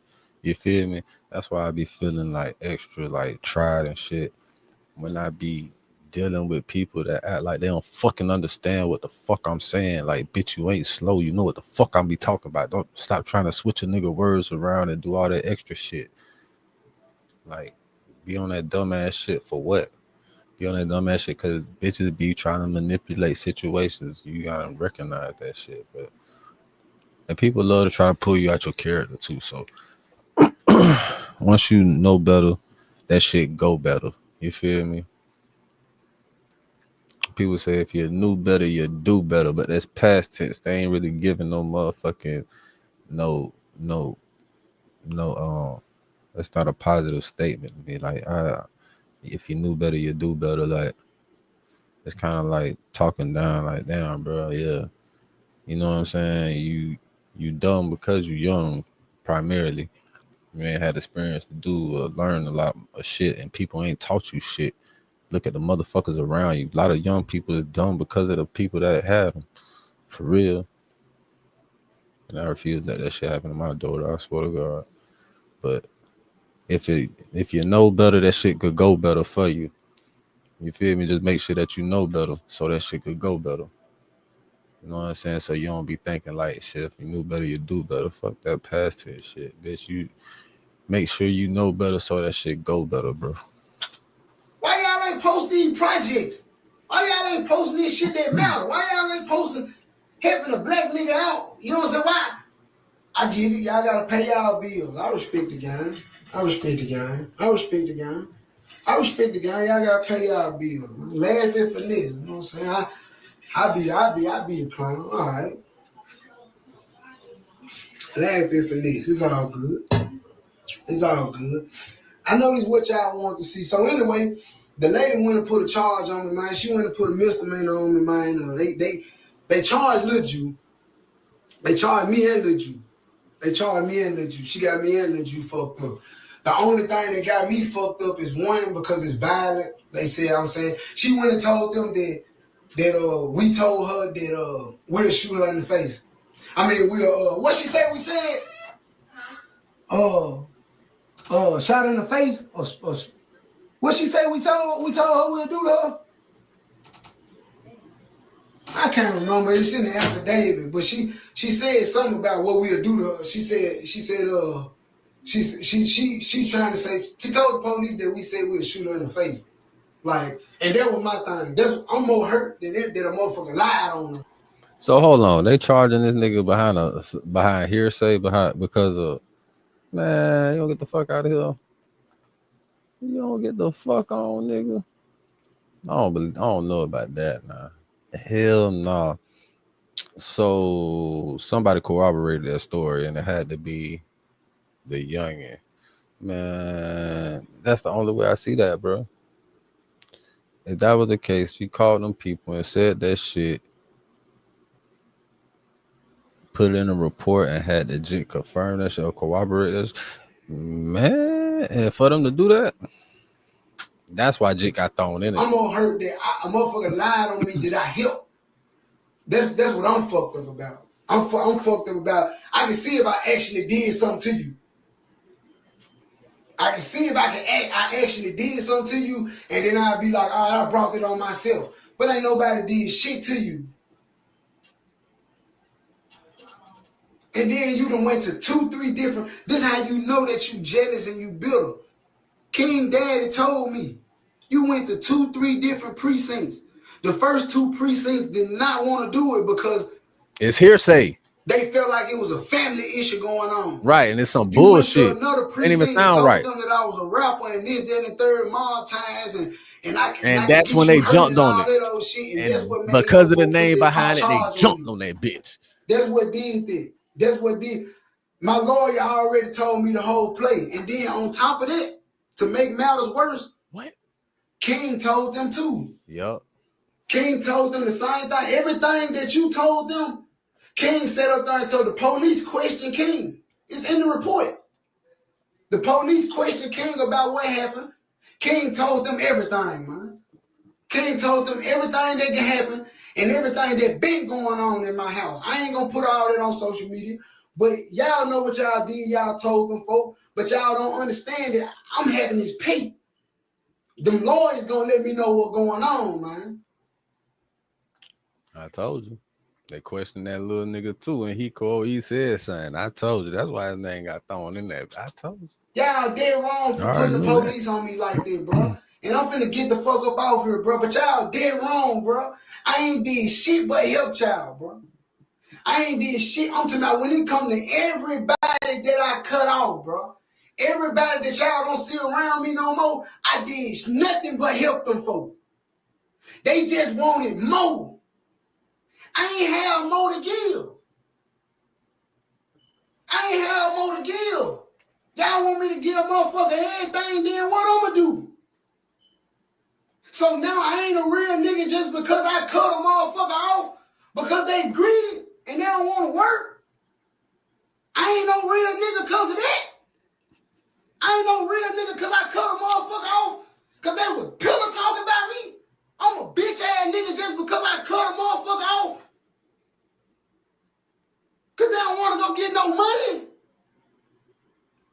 Nigga don't want to get no money, do nothing. I don't want you around me, nigga. Fuck wrong with y'all. I'm fake because I cut a motherfucker off because they ain't straight. Like I'm just supposed to let a motherfucker sit around me and kill me. Like I'm just supposed to just sit around and just wait on the cross. Oh, everybody always got something bad to say about it because I ain't going. Fuck. I ain't going for this shit. I ain't going for this shit. You spoke it. Get off. I'll be out in a minute. Don't make me report you live. Man, I'll be out there in a second. She said she gonna report that bitch. She said, don't make me report your shit. Get your ass up out of there. No, it's just a simple fact, bro. Y'all don't understand. Wait, bro, I'm gonna get off. Shit. Real talk, bro. Y'all don't understand, bro. Everybody, all y'all, That shit bro. fucking with that boy, man. You gotta get that shit off his chest. Bro. All y'all, bro. And before I go in, I'm finna get off here. I'm finna get off this junk. And before I go in, before I turn myself in, I'm gonna let it be known too. My Uncle Jerome, you a bitch ass nigga too, bro. Real talk, bro. I'm earning everything out, bro. All shit I been want to say, bro. Bro, you be going around talking about a nigga, bro, like I ain't your nephew, bro. You a bitch ass nigga, bro. I offered you a chance, bro. I offered you a job, bro. You don't want to accept what a nigga got to give you. Y'all want to come around a nigga and set y'all own stipulations like this. Y'all campaign. I work hard for this shit. You can't come around me and just sit still. Oh, I don't feel like I should have to talk to him. You my nephew. No, this a business though. This how business go, man. And you sitting around here running around talking about other niggas. I ain't never talked about nobody to you, bro. You, Big A, BB, all y'all. I never talked to nobody about y'all, bro. I ain't never did y'all like that, bro. Never, bro. I ain't nobody. I'm finna get off. I promise to God I'm finna get off. But I'm just saying these folks need to know that. They need to know, but I ain't never said nothing about to you, nobody around me. I never, Lil Jew, I never went to talk to Lil Jew about nobody around. I never did that. I dealt with these folks accordingly. I ain't wrong. We not. What you upset yourself? But I know I ain't wrong, though. These folks need to know that shit ain't right. Turn your musical masterpiece into money. Is highly upset. Start selling your digital creations on Shopify. If you love binge watching and you hate being interrupted by ads,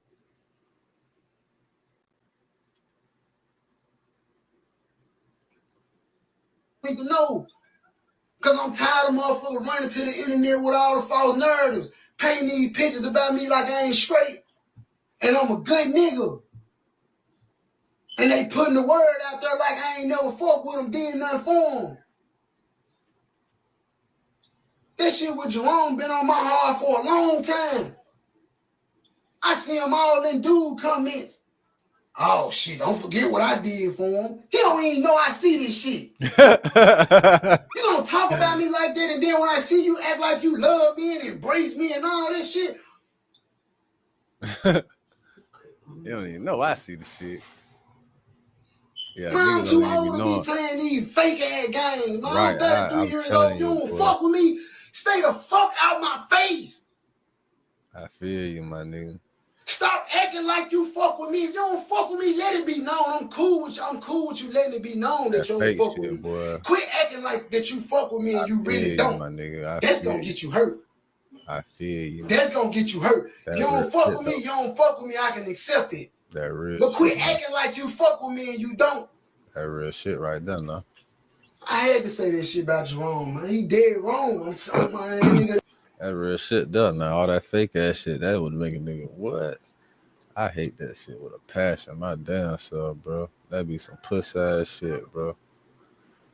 All that, like a nigga you show genuine love to for years and shit, nigga do some fuck shit, like some hating ass shit like that. Or you just find out or figure out how fake and flawed they is and hate, like jealous and shit like that.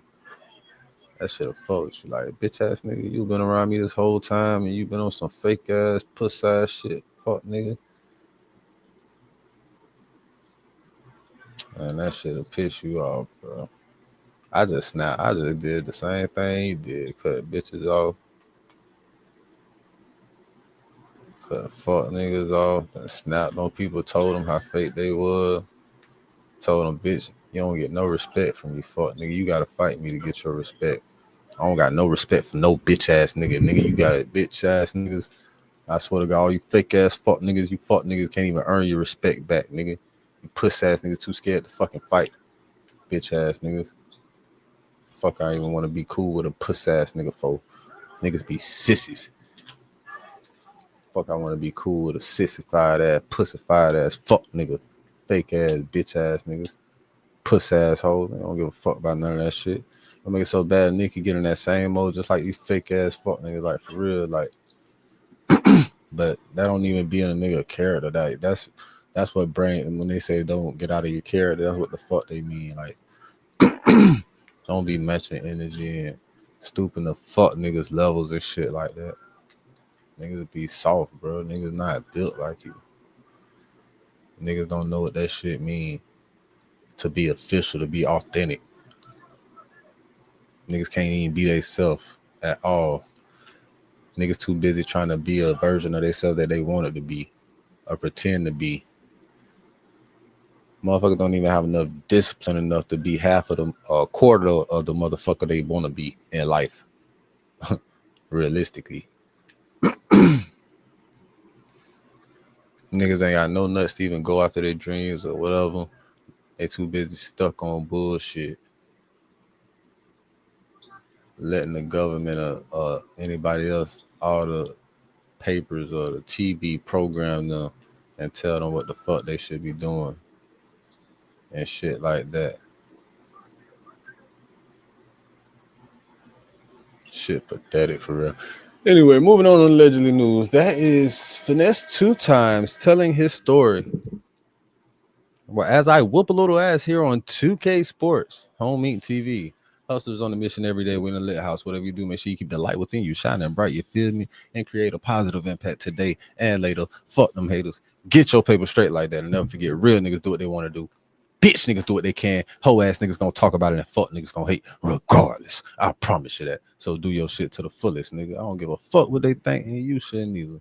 And we just gonna keep it moving right along here on Home Inc. TV and allegedly news, allegedly world news. We're gonna keep this shit going as long as I fucking feel like it, bitch. So hey, like I told you, so what was the next shit? The next shit was it was some bullshit going on, right? With a prank call that I never knew anything about. So there was a prank call to Shedeur Sanders from the Atlanta Falcons, which is some fuck shit because you know the Falcons actually did they draft Deion? They drafted Deion Sanders in the beginning. He was drafted by the Falcons. Deion Sanders was initially drafted by the Falcons.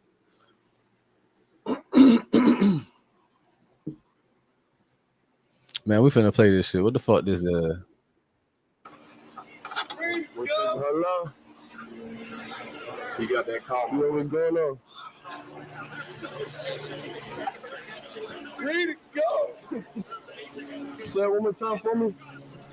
This is Mickey Loomis here, GM of the Saints. How you doing? Good, how are you, man? Good, been waiting on you. Ready to go. Yeah, we have. It's been a long wait, man. No, for sure. We're going to take you with our next pick right here, man. Yeah, yes, sir. Let's be legendary. But you're going to have to wait a little bit longer, man. Okay. Sorry about that. Ready to go. What does that mean? What? What are you saying? I don't know. He said you're going to have to wait a little bit longer. You heard that? He said you're going to have to wait a little bit longer. From Louisville by way of many other schools. Hey, Saints fans, this is Tyler Shuck. I'm so excited to be joining the Saints and having this awesome opportunity ahead of me. Can't wait to get down to New Orleans. Whatever the fuck that means. So he got a prank call from the son of somebody in the Falcons organization, a coaching staff or some shit. I guess insinuating that he was finna go in the next pit with the Falcons or some shit like that. That's fucked up. Oh shit. Nigga got that pass by me. But that shit crazy, man. We finna see what the fuck going on. Damn. All right. But it was something. They got fined a total of $350,000 fucking dollars. Is crazy. Man, so a prank call costs you more than $250,000? Man, that shit crazy as hell. Crazier than this motherfucking game that's getting played right now. So we finna got down to see what the fuck going on with this shit is. This is Google Pixel 9a with Gemini. It's free at Allegedly world with news. plans starting at $30 a line. And this is Nicole asking. And we don't give a fuck about that pussy ass ad. I don't know what the fuck that shit be about for real. Yep. All right. Can we get this ad over with? NFL is hitting the Atlanta Falcons and its defensive coordinator, Jeff Ulbrich, with over $300,000 in fines following that draft day prank call. You're going to have to wait a little bit longer, man. My actions of not protecting confidential data were inexcusable. Ulbrich speaking for the first time. Oh, we're going to have to put both of them together. We got both Jax on. was part of that prank call to Colorado quarterback Shedeur Sanders, son of NFL legend Deion Sanders, anxiously awaiting for news in the second round. This is Mickey Loomis here, GM of the Saints. We're going to take you with our next pick right here, man. Yeah. Yes, sir. Let's be legendary. But it wasn't the Saints on the phone. Video posted online Oh, showing the 21-year-old Saints. Jax Somebody from the Ulbrich sitting Falcons. next to a friend who was making that call. Nobody got that number but coaches. The Falcons say he got Sanders' number from his father's unlocked iPad. Damn. Now the team fined $250,000 and Jeff Ulbrich $100,000. Going forward, I promise my son and I will work hard to demonstrate we are better than this. Jax also apologizing in an Instagram post saying, "I am so sorry I took away from your moment. It was selfish and childish." And the NFL is also investigating 5 other prank calls to players during the draft, so we could see more fines. Boy, don't say that them niggas had something to do with them other prank calls. Boy, that shit gonna be crazy. That shit gonna Welcome be back. crazy. So I think in the draft, this is a pick. Hold on, man. We're not watching that. We're not doing that right now. I fought with them though, but we're not doing that. We're not doing that. That shit gonna be crazy. That's how they motherfucking prank call should do it like that, man.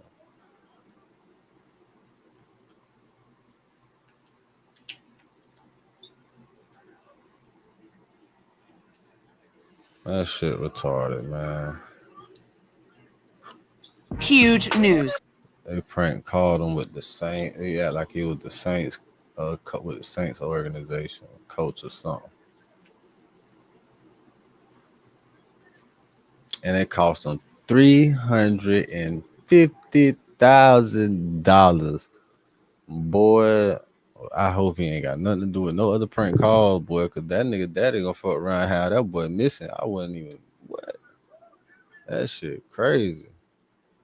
I wouldn't even fuck with that boy like that. Man, that's enough money to make you disown your child. What? You cost nigga how much? Hold on, how much was his salary, first of all? He costed his daddy $100,000, and he costed the organization $250,000. So he got the Falcons hit with $250,000, and Pops basically had to cover about half of that. Damn. You know what fucking no, man, that shit crazy. That boy gonna be working for his daddy for the rest of his life. Why is nigga playing so hard defense? Anyway, man. I'm chilling right now. Allegedly world news. There was some more shit going on in the world, right? There was some more shit going on. Like dumbass shit for no reason. But it's always dumbass shit. So in allegedly news, the first world wars were to eliminate the previous worlds.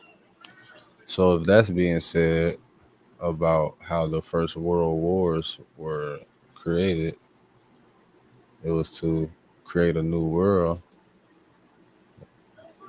It wouldn't surprise me why they speaking about World War III so much, as they have been speaking about creating a new world for a very long time now, with the crypto, the energy, electric cars, all that type of shit. Damn. I'm not surprised. I think the question now is, how close are we to the actual World War III? Since we are on allegedly world news, I feel like that may be a legitimate question at this moment.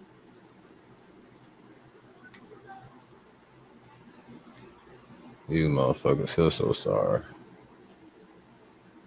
Give it to Diesel. Now why he just ain't go up? You grab it, go up.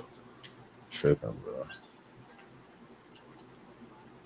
These niggas tripping on how to ball for real. I'm finna show y'all how trash these niggas is in a minute. Cause they finna get the fuck out this court. I'm finna end this shit right now.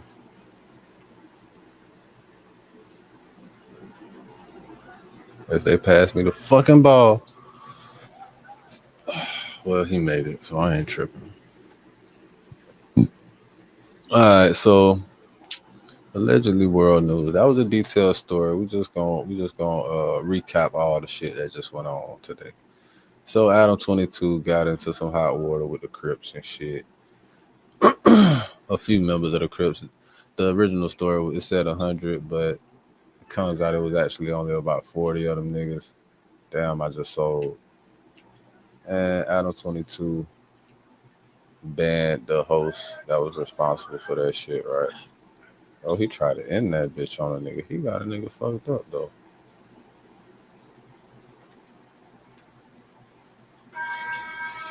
I could have dunked on a nigga. So Adam 22 did that. So he feel threatened for his life.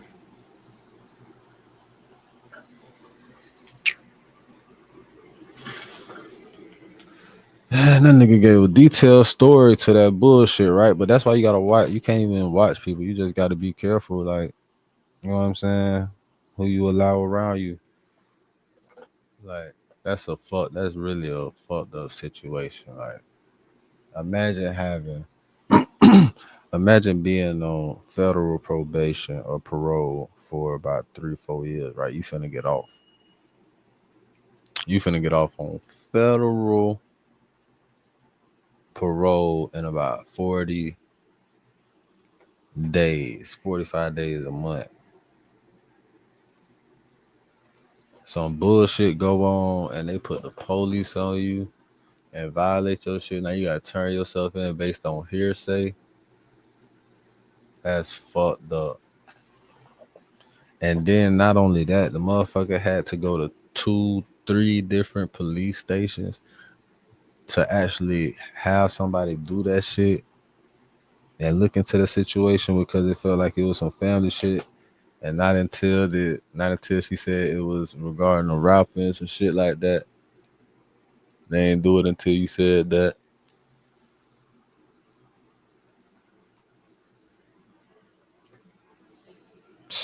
I'm telling you, boy, that's enough to make you be like, fuck, like, what? Man, hell nah, bro. Hey, one thing about me though, bro, I take my experiences, I learn from shit like this. Like, I always been one of them niggas that learn from my partner stories and shit. Like, I learn from my OG stories and shit. Be like, you know what, I ain't finna do that shit. I ain't even finna do nothing. My dog OG say don't do that shit. I ain't doing that shit. OG say that shit gonna be fucked up. I ain't fucking with that. I ain't doing that shit. Don't do that shit. I ain't doing it. Like, I always, you know what I'm saying, been wise to that certain extent. And I see my niggas do certain shit OG say don't do, and I see how that shit go for them. They be fucked up. Like, I'm really happy that that's a trait that I got, right? I actually pay attention and listen to shit. Cause everybody don't do that. And you can see how that shit don't go for you. Like I lost a lot of partners behind that bullshit. Like stupid ass shit. Like minimal ass shit. Like not even worth it ass shit. You feel me? Like niggas that lost their life, lost their freedom for years. It's crazy. A lot of my niggas just not getting out from the crazy shit that they did, bro. Like niggas that did 15, 20 years and shit, just not getting out from the shit we did when we was kids and shit. You feel me? Like,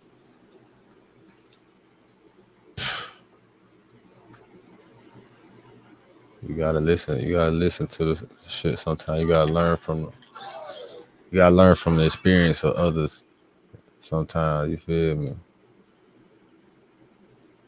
Like how they say history repeats itself and shit like that. Man, I know right now, man, I could have ran up so much goddamn money with fraud. How my daddy did. But me and this nigga got the same name. That wouldn't have been smart. That wouldn't have been smart at all. You feel me? I do some shit like that. Oh, this nigga pass it on. But me and this nigga, like, I'm Junior, man. I got the same name with this nigga, and I'm Junior. They expecting a nigga to do some bullshit like, but they expecting you to follow in your parents' footsteps and shit like that. So I went a whole nother different direction than that. Than what the fuck he was. Even though it would be way more easier for me because it's more natural and shit like that. It's just like, imagine being able to run up like 700,000 right quick. like 40 years ago. 40 years ago, run up 700,000. Nigga, that's a lot of money. 40. Run up 400,000 in blank checks. 700,000 in blank checks. Shit. My daddy be mad as hell because he still gotta pay. He still gotta pay for that shit. They still got him on the hook for some of that shit. Nigga want some money off a scratch off. And want some money off a scratch off. Sent me in that bitch to cash. And that reminds me, if you got some money that you might owe them people child support or you owe the government some money, holla at your boy, man. We can make some shit happen. I get you your money. You feel me? You just gotta donate to my nonprofit organization, and we're gonna make sure you straight. You feel me? We're gonna make sure you get your pay, and no people don't fuck with you. That nigga missed all them damn shots, and he on fire. Boy, you is garbage. That boy garbage. I gotta tell him how garbage he is, boy. Hey, I wasn't even finna come in the game, right? I wasn't even finna come in the game chat, but boy, your ass is trash. You just had 4-5 open shots on fire and missed all them bitches. Hell no, that bitch crazy as hell. And then he gonna stand under that bitch. I should have dunked on your ass, but he wide open. I thought he was gonna shoot that bitch, but fuck it. I'm gonna just do what I do then. Fuck y'all niggas. All right, man. I'm back up out this bitch. I don't give a fuck about this game. Y'all niggas trash. Look at this shit. All right, back to my stream. What I was saying about the motherfucking shit today. Yeah, man. Yeah, man. Fuck it. Now we just doing random shit. This the more part of allegedly news. We was talking about World War III and shit, right? You know, it's this rich white man around here, right? He's working on never dying. Let me see if I can find that shit right quick.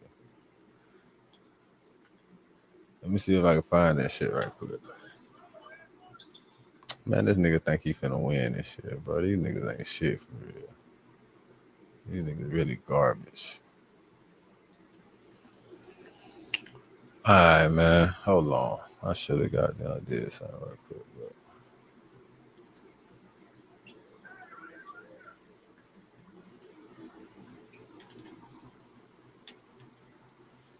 Bitch ass niggas. All right, but yeah, this is rich. Let me see if I can pull this shit up. What is this shit at? Rich. Yeah, block him, man. Nigga ain't playing no defense. My bad. I'm distracted. I'm finna win this game right quick. I'm gonna pull up this shit about this rich white dude trying not to die. White dude say he gonna live forever, right? It's this. It's something, right?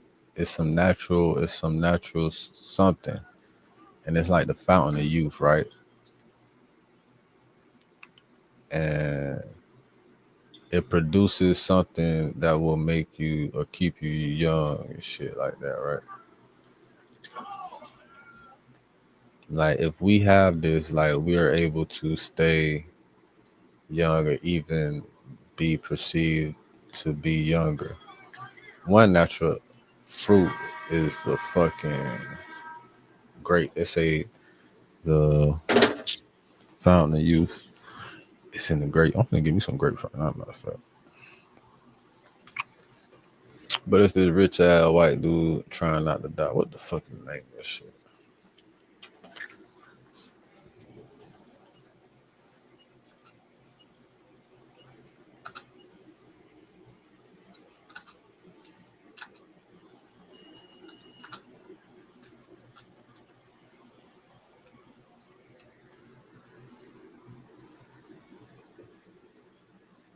All right, billionaire trying to live forever, extended version.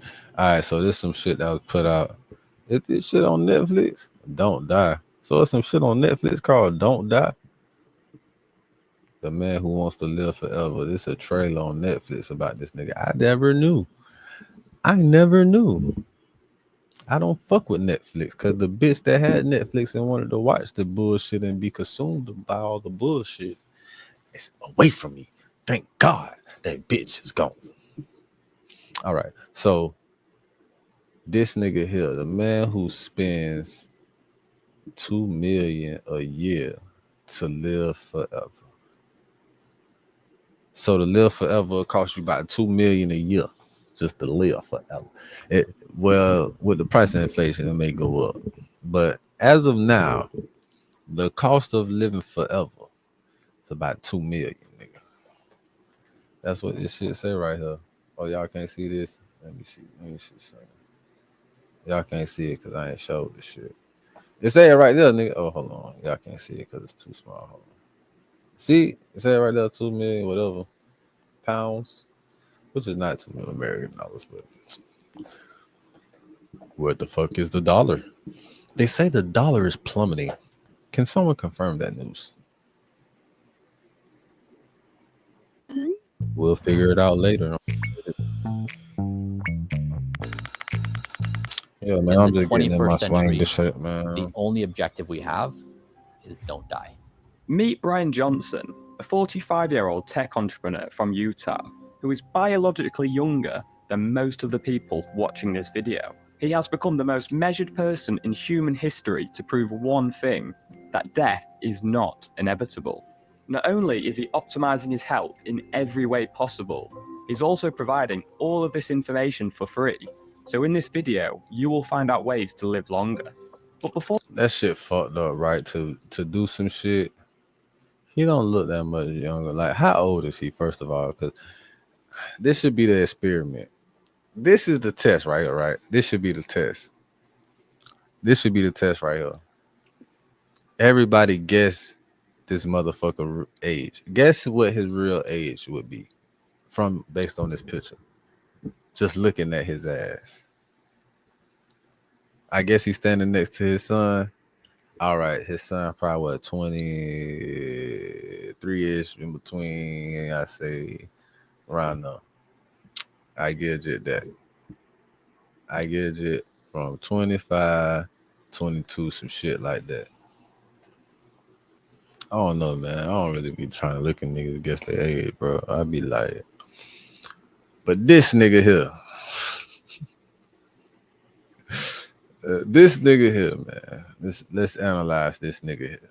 If that was his son is about 20 son, and we trying to be logical to the age of this nigga. It's probably double the age of that nigga. So it's probably closer to 50.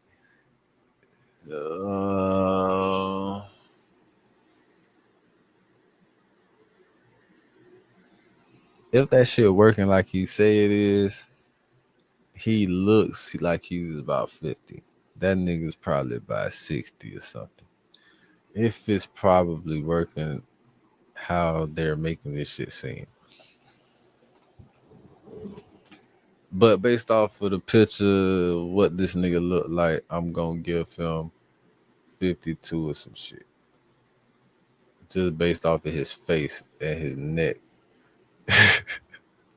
The lines around his eyes, the lines around his mouth, his face, the shape, and the neck, how that nigga neck look right there at the top. Man, I get it. He's about 52. That's what I would say. I don't know. But if that was the test, right, and say I was accurate, say I was pretty accurate guess, say he's about 55 or some shit. It would actually be a good assessment for him, being that if he was older than what the fuck he was, but I was around the area. But it wouldn't be too bad. So it's really like, would it keep you at the youth of what you currently are? It will mostly keep you at the youth of what you currently are in, or I don't know, man. But who, like I know I get tired of repetition at a job, like doing certain shit. So if you truly could live forever, you would eventually want to die. You feel, you don't think, like, I don't know. Maybe not if you're rich. Maybe not. Maybe not. If you could live forever as a rich white man, you probably had a good chance of taking over the entire world. You probably have a good chance of completing Brain's mission if your ass can live forever as a rich billionaire in the world. You could probably end up taking over the world because you're not gonna die. Don't you know it's an old white man with the Rockefellers they've been working on, they've been hoping and wishing for this shit for the longest.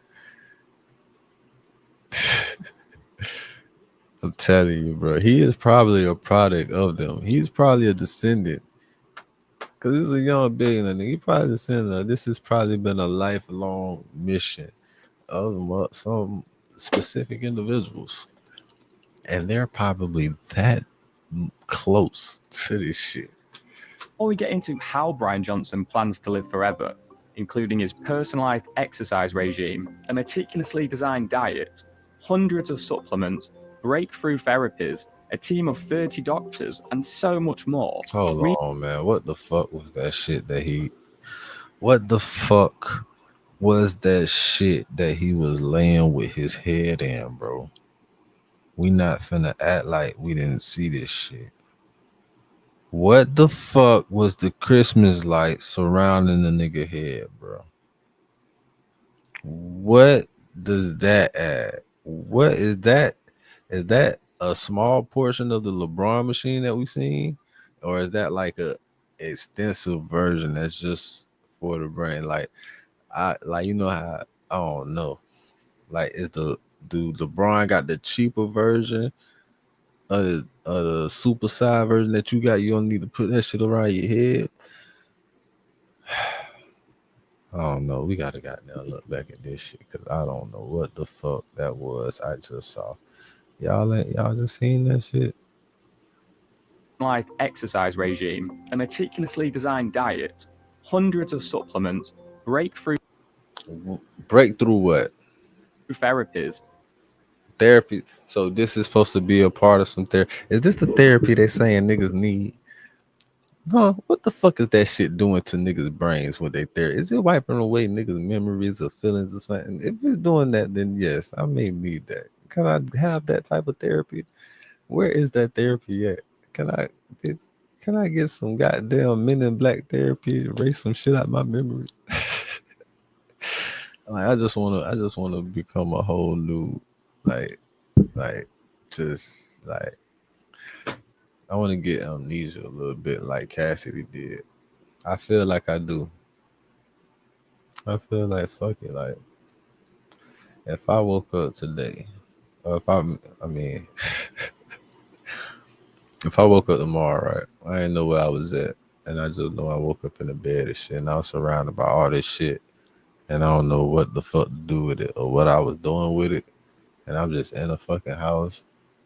I don't know how the fuck I would feel. But I know I wouldn't stay there. I know I would go outside and I would wander the earth because I didn't know what the fuck or who the fuck I was. And I would just wander the fuck around until somebody told me some shit. Mind you, I'm in the house with a motherfucker that could tell me probably everything about myself. But guess what I would do? I wouldn't believe shit because I woke up in the house not even knowing nothing. So why the fuck I don't believe this shit where I woke up somewhere I don't know shit? So I'm probably gonna try to get up out this bit. Feel like I gotta sneak out. I'm gonna go somewhere. I'm gonna just walk around looking crazy, not knowing what the fuck to do.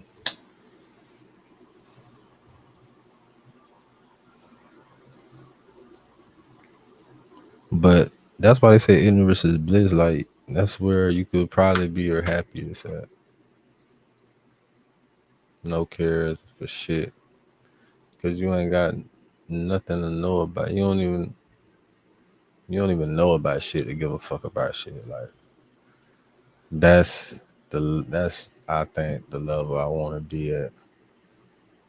Even if just for a little while. Like I don't even want to know about shit to give a fuck about shit. Like I don't know if that makes sense, but you know, nigga be stuck in his brain for so long. For some reason, that machine show, when they talking about therapy, I'm so curious to what the fuck does that shit supposed to do? Because if that shit ain't fixing your eyesight, what the fuck is it doing? Why the fuck is all them lights in there? What the fuck is it doing to your brain? Like, and this nigga is laying there. He look like he wrapped up in covers and shit. Like he ready to go to sleep with this shit. He look like he's sleeping in this shit. How the fuck can you sleep in this shit? Do you got something around your eyes? We can't even see the nigga eyes. Do he have some like shades over his eyes or something? Cause what the fuck, nigga? Ain't no way you sleep. I mean, the shit gonna make you close your eyes. Like, how hot is that shit too? Is they cool lights? Is the lights cool in that motherfucker? I know the lights was flashing different colors and moving around and shit, but how hot is them lights in there, bro? Like, what the fuck, bro? What the fuck is that shit doing to you? I got to know what kind of machine that is. I got to know how much it costs. I feel like I want one. I feel like I need one of them machines. I don't even know what the fuck it do. I just feel like I need one of them bitches. Now I feel now I understand how these old white bitches feel when they calling in to the job I work for and they be trying to shop and shit. Now I get it. Cause I'm looking at this shit and I'm so curious. I just got that. I just want to know how much that bitch is. I feel like I got to have that bitch.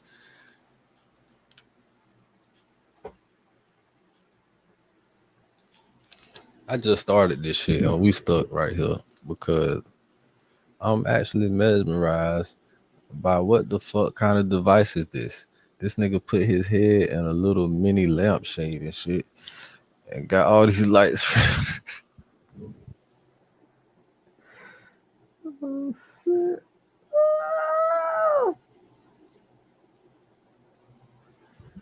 Oh shit, man. Woosah. Man, this nigga right here, goddamn. Woo. All right, we gonna move past this. A team of 30 doctors and so much more. We need to discuss what led Brian on the path no human has ever chosen to take before. Brian's life was very different. At the age of 19, he became a Mormon missionary. This wasn't just a part of his life, it was his whole life. As he says himself, it's everything you are as a human. There was a period from Brian's mid-20s to mid-30s where he was building a startup, so had little money, was raising 3 children, and as a result of this wasn't sleeping well, was trying to leave Mormonism, but that being extremely difficult due to his wife and whole community around him. All of this accumulated in a decade span of depression. It wasn't until his mid-30s in 2013 where his life truly changed. Hey, depression real, right? So I was just talking about therapy and shit, but hey man, you ain't gotta handle that shit by yourself, dog. You feel me? I said a lot of shit about motherfuckers not giving a fuck, right? Which is primarily true. But one person that should always give a fuck about you is you, nigga. And you should give a fuck about yourself enough to shake the fuck out of that shit. What the fuck is you depressed for, nigga? Ain't no reason to be depressed around this bitch. You alive, ain't you? You mean you can make some shit happen. I give a fuck about that bitch. That bitch ain't shit. That bitch ain't shit. That baby probably ain't even yours. Get a DNA test. So the bitch ain't shit. The baby probably ain't even yours. Which means you probably got another chance at life when you find out, nigga. Hey man, the cup is half full. It is never half empty. In the span of a year, he left the church, got a divorce, sold his startup to PayPal for $800 million, and came out the other side of depression. It was at this moment Brian's brain started shifting from seeing the world in things he was told he can't do. Everything you are as a human. There was a period from Brian's mid-20s to mid-30s where he was building a startup, so had little money, was raising 3 children, and as a result of this wasn't sleeping well, was trying to leave Mormonism, but that being extremely difficult due to his wife and whole community around him. All of this accumulated in a decade span of depression.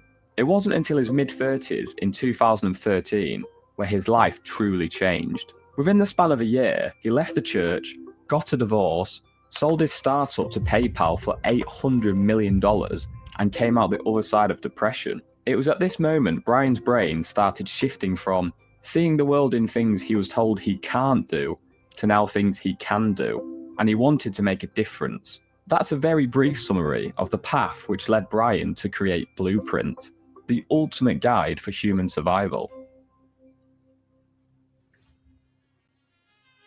The core principle of Blueprint is that data-driven decisions are always better than human opinions. It's an algorithm fed by results from tests, which takes care of health better than an individual would be able to. Everything in Brian's life is there because it's won a place through data. Blueprint will trial 5 to 10 new therapies per week, measure Brian's body markers before and after, and then decide if it's shown significant enough results to slow down Brian's aging. An important piece of context here is that you have two ages, your chronological age, which is what everyone knows about, but also your biological age. For example, you could be 25 in chronological age, but 20 biologically as you're super healthy. So essentially, your biological age can progress by less than a year per year. Brian Johnson's biological age. Like, I feel like my biological age is 10 times, it's a 10-time difference between my ages. You feel me? Hold on, we're gonna go back. Let him explain that again right quick. Or knows about, but also your biological age. For example, you could be 25 in chronological age, but 20 biologically as you're super healthy. So essentially, your biological age can progress by less than a year per year.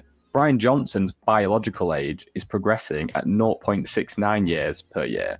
A bit hard to wrap your head around, but currently he is biologically aging slower than his chronological age. By slowing down your biological age, you increase the period of having a healthy, functional body by delaying or avoiding the onset of chronic diseases. This is why, in terms of longevity, your chronological age doesn't really matter. Within 2 years of using Blueprint to dictate his life, despite being 45, Brian has slowed his pace of aging the equivalent of 31 years. And this is why LeBron is still playing at the level that he is, because his chronological age is 40. The nigga chronologically is 41 and shit. But biologically, he's balling like a 30, 32 or 35 or something. You feel me? So it's just like I said, it's like a 10, almost, well, his case like 6 year dip. Yeah, so how I feel, like I said, I feel like biologically, like, look at me, bitch. Biologically, bitch, I'm about 29, bitch. Biologically. His cardiovascular capacity is in. Hey, that's gonna be the new shit in a minute. Niggas gonna be like, biologically. You know what I'm saying? That bitch, I'm 29 biologically. You tripping, bitch. I had one of my bitch said, damn, man, you look young as fuck. I'm like, yeah, I am young, bitch. I ain't number 27. In the top 1.5% of 18-year-olds. His sleep and recovery performance is in the top percent of all Whoop users, and many other biomarkers have drastically improved, helping to slow his pace of aging down. But now for the fun part. How does he do it, and how can you do it also? Starting with exercise. And make sure to stick around until the end of the video. And kids make your ass age faster biologically. Your chronological age could be 40, bitch. Your ass could be biologically looking like you 55, because them kids will beat the shit out your ass. You done had them kids early as fuck. Because we will be answering the question, can you live forever? Yes. I know. Brian exercises once per day for around 45 to 60 minutes, which may be less than some people are expecting. Whilst some longevity experts, such as Peter Attia, suggest the optimal amount is 2 hours per day, Brian takes a more conservative approach. Per week, Brian aims to be in zones 2 to 4 in terms of heart rate for 4.5 hours, and in zone 5 for 90 to 150 minutes. His goals are to build muscle, maximize flexibility, and increase VO2 max. A higher VO2 max has shown to be a significant marker for longevity. During his sessions, he warms up with the sled for about 3 to 5 minutes. His workouts aim to target all areas of the body, including many exercises you'd expect to see, such as tricep extensions and bicep curls. In between each exercise, he tries to minimize rest time to make... Man, this nigga trying to be the real life Batman, dog. Who is his father, bro? Don't tell me this nigga was an orphan or no shit like this, bro. I feel like this nigga trying to be the real Bat. Why does nigga look like that Batman actor? An intense and efficient workout. There is also a key emphasis on flexibility. He incorporates some unique exercises such as reverse Nordics and the couch stretch, and even posture correcting exercises. He then ends the training with some cardio for about 10 minutes. Brian made a full 20-minute video detailing his daily exercise routine, which I've linked below. He's well aware that there are people who are fitter, stronger, and are better at exercising than he is, but his workouts are designed specifically for longevity, not to become an athlete or a bodybuilder. In the words of Brian Johnson, every single calorie he consumes has had to fight for its place. So each of the following meals are there because they allow him to meet his daily calorie target of 2,250, whilst providing his body with as much nutrients as possible. To kickstart the day, he consumes a drink called the Green Giant. It includes spermidine, aminos, creatine, collagen peptides, cocoa flavonoids, and 1 teaspoon of cinnamon. According to Steve Aoki, that's really good. At this point, Brian consumes some of his many daily supplements, which we'll come back to later. His second meal of the day is the Super Veggie, which comes in 2 forms, normally prepared and then pureed. This is followed by a nutty pudding and then a varied third meal. All of this information, including how you can make these meals yourself, are available on Brian's website, linked below. There are 3 important things to know about Brian's diet. The first is that he's constantly in a calorie deficit. Whilst there are potentially longevity benefits to a calorie deficit, it does suppress testosterone levels, so Brian has to supplement this with patches, so it may not be a great idea for everybody. The second is that his diet is completely plant-based. The science is quite inconclusive whether eating meat is good or bad for extending lifespan, so at the minute, this is more of a choice as opposed to being necessary. The third is that he eats in a very short and very early window. He consumes his first meal at around 7 AM and is usually finished eating by 11 AM. 11 AM. Essentially, this means Brian fasts for about 20 hours a day. Some longevity experts, such as David Sinclair, believe fasting is one of the best things we can do to live longer, as it allows your body a chance to heal itself. But this isn't Brian's main agenda, with his relatively abnormal eating window. It's actually because of sleep, which we will discuss now. Sleep is an incredibly important part of a healthy lifestyle. In fact, sleep, I would argue, is the single most effective thing that you can do to reset your brain and body health. And yet, it's estimated that over 30% of people on the entire planet don't get enough sleep. But quantity isn't enough on its own. Quality is also important, and there are many ways to maximize this. Man, I went to sleep like 3 times a day. I still don't feel like I got enough sleep, Bill. And I feel like I don't want to go to sleep until tomorrow. Well, until later tonight. Man, I almost just got on my feelings again about not having my daughter tonight. I'm gonna just keep watching this video. Which Brian has become a bit of a pro at. He uses a band called Whoop to track his sleep, which he achieved a perfect 100% score for 6 months, a score which most users may not even reach for 1 night.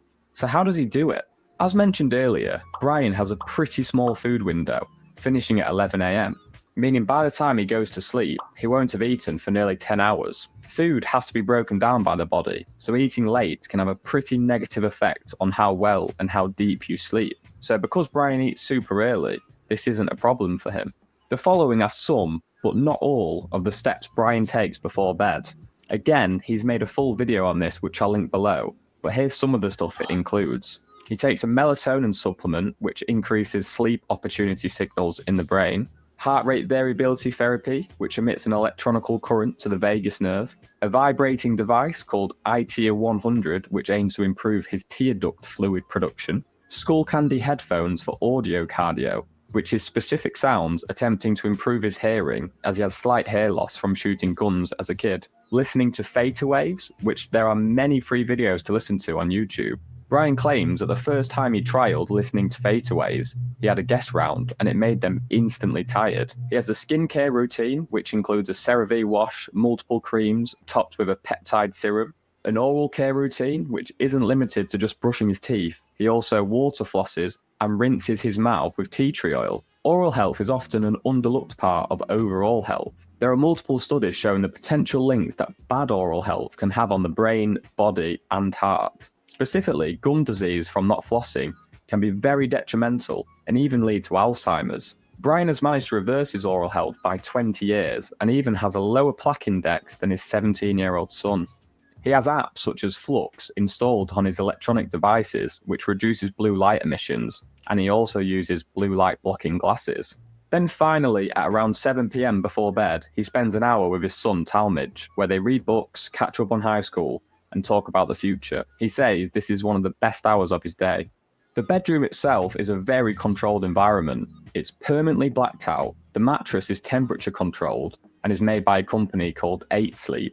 He has grounded sheets, which potentially have anti-inflammatory effects. There are 2 filters to maintain excellent air quality. And finally, his memory foam pillow has a ridge for his neck.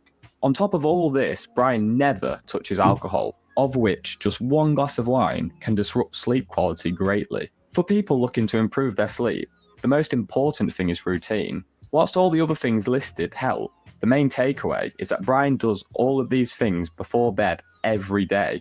Whilst he's carrying them out, his body and mind is expecting to sleep soon, which helps him fall asleep quickly and deeply. He goes to bed at the same time every night, but wakes up naturally whenever his body does so, which is usually between 4:30 to 6 AM. Whilst consuming his food, Brian consumes 111 supplements every day. That's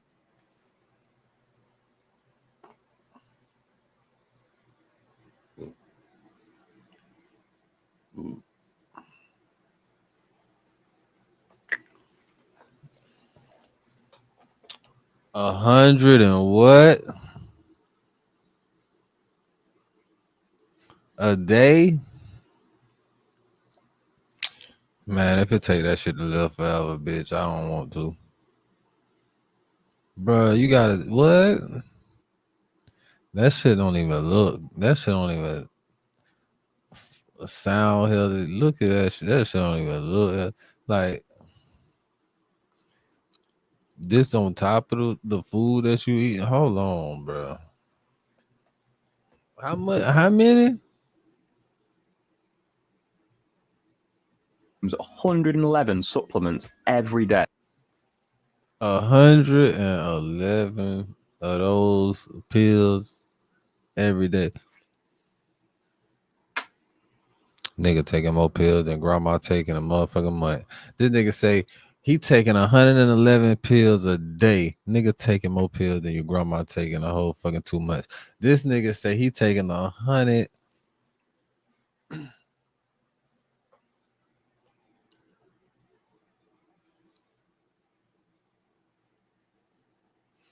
That's why it costs a nigga $2 million to live. Hey, you that's right. What? 111. These come at a cost of around $11 per day. It ain't that much. The exact living in amount the can world. vary, as with everything else in Brian's life. If the supplements are not helping towards his goal, then they get. Imagine like you a billionaire, right? You wealthy for eternity. You wealthy for eternity, nigga. You done live long. You done long enough. You done live 600 years. You own private jets. You probably own the entire world. You done been everywhere. You done did everything. You done been in the hood. You done been in the motherfucking tunnels. You done been all around the fucking world, in and out this bitch. You know if it's aliens. You done been way beyond the ice wall and shit. You did all this shit. You still able to live. Bitch, you done did everything. You not gonna want to fucking still live, bro. Like, would you still really want to live forever if you done everything in the world more than 3 times?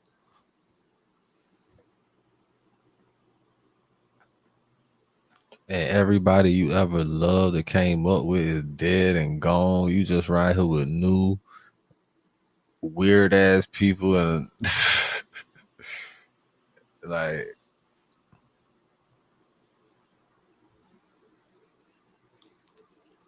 so you want to live long enough for motherfuckers to consider you God. That's what I'm like. You want to live like what? You so scared of death. You so scared to die and go through the natural human process. You want to attempt to live forever.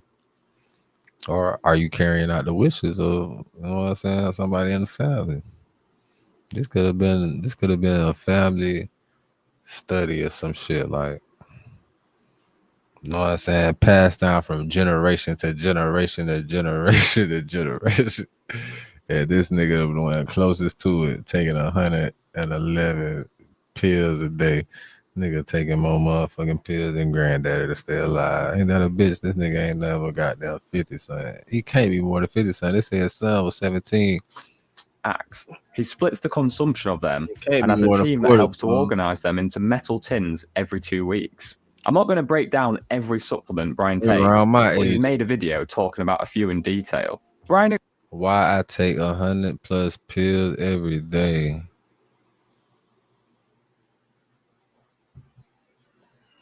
Man, hell no. Hell no, bro. You know they use oil to make pills and shit.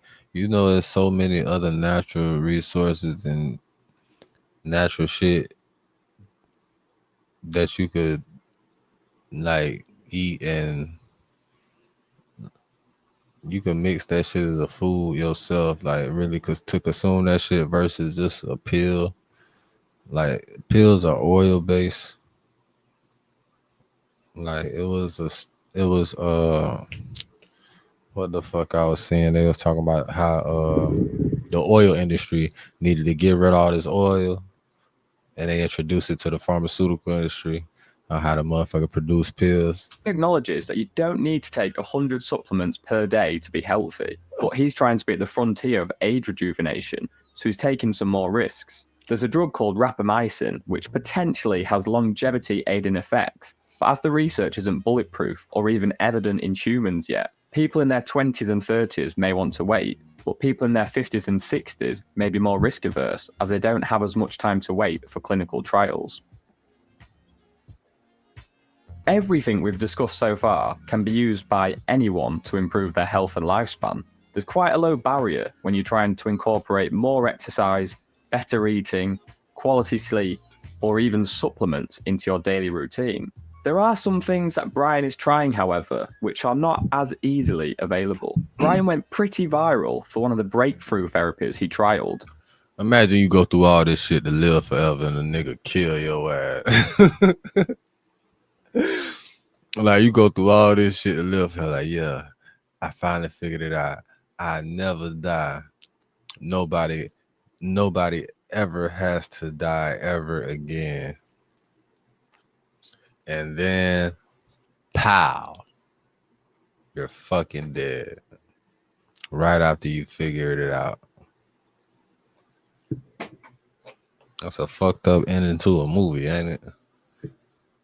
Imagine putting all your time and effort in some shit, figuring it out and everything, just to get your ass killed. The nigga say, yeah, we ain't finna let this get out. Man, you know how much money the motherfucking you know how much money the funeral homes make?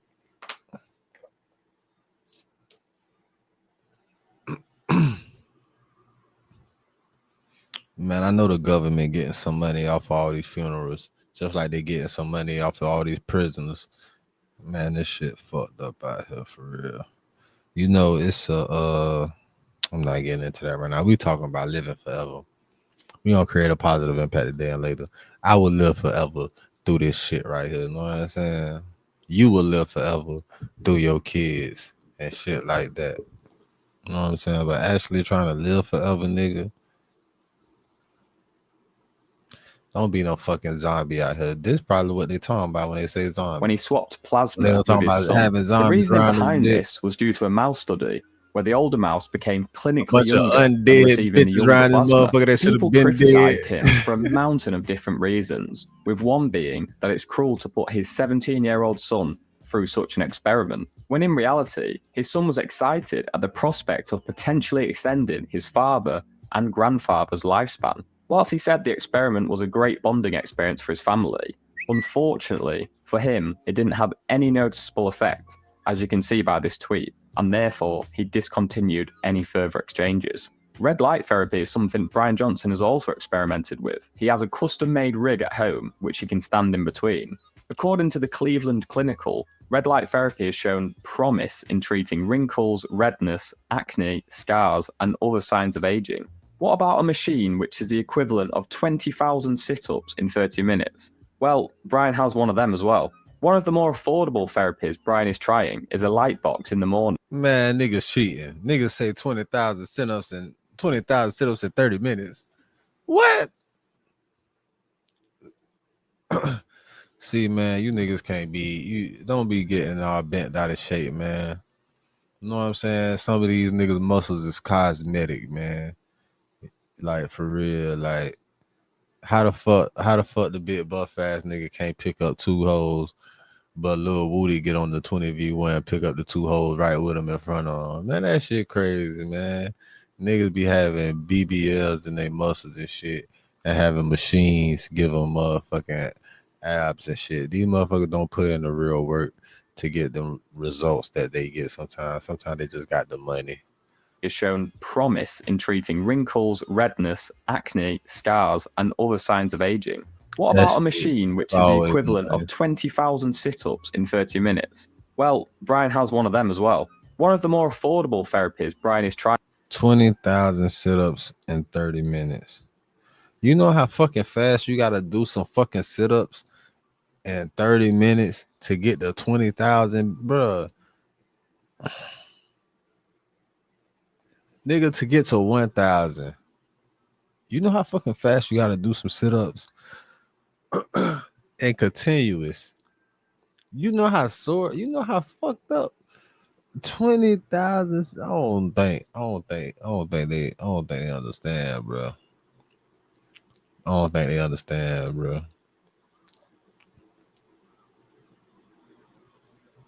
I don't think they understand, bro.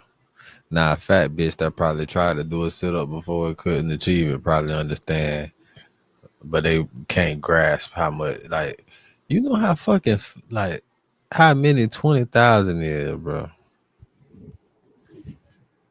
It's really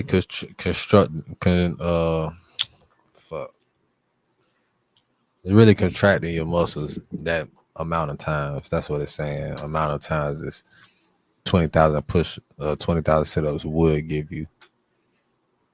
But bro, you know how fucking fat, like, niggas cheating out here, man. Trying is a light box in the morning to kickstart his circadian rhythm. This can be particularly. Man, if I had that shit, I wouldn't need to do nothing but use that bitch 2 times, bitch. I'm straight. Man, my stomach's sore right now from fucking this bitch. Like, I'm fucked. Like, am I a fucked up nigga if I use a bitch just for my workout regimen? I be trying to get my cardio right, get my core together. That's the only thing I really need to do for my core, my cardio.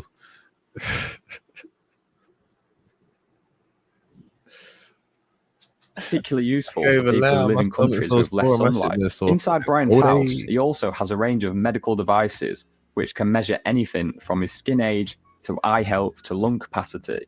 A team of 30 or so doctors are also a part of his life, which help to take out and examine very frequent blood tests and MRI imaging to see how Brian's body changes when something new is implemented into Blueprint.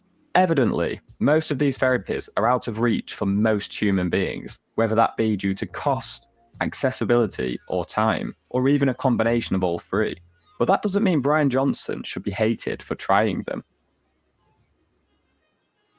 At the end of the day, people don't like change, and if you eventually prove that death isn't inevitable, that changes what it means to be a human. So you can imagine Brian faces a lot of hate. I hope he gets hit by a bus. The thing on this though, I wonder what happens if a bus gets hit by me? Personally, I don't see. I like that nigga, dog. I don't even care. I like that nigga right there. You see that response? That's the response you need to have to all the fuck ass negative shit against you, bro. You feel me? When they say some puss ass shit like that, yeah, yeah. But what if that motherfucker get hit by me first though? Then what? Know what I'm saying? I like that motherfucker, man. I fuck with Brian, man. Why y'all niggas hating on, man?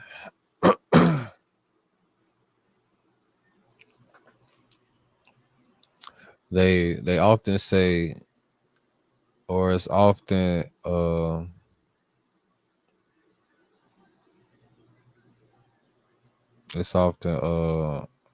the word I'm looking for? The association with love and hate, right? Like hate is always mostly associated with being like the opposite of love.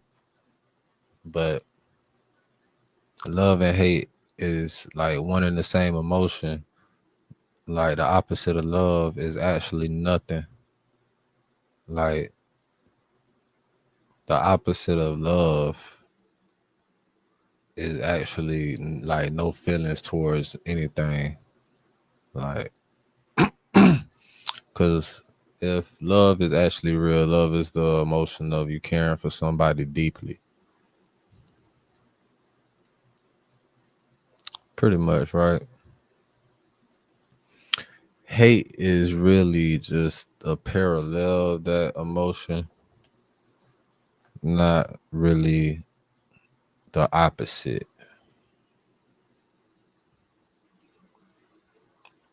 Because like if I have no feelings for you, it's no love, like it's nothing. I can't hate something that what actually is hate? Hate is the extreme dislike of something, right?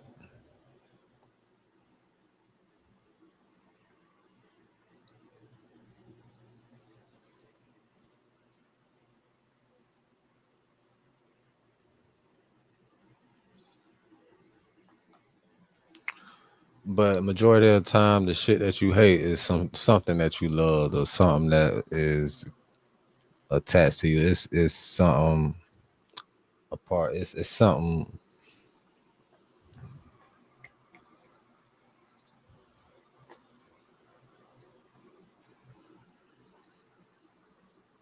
tied to you.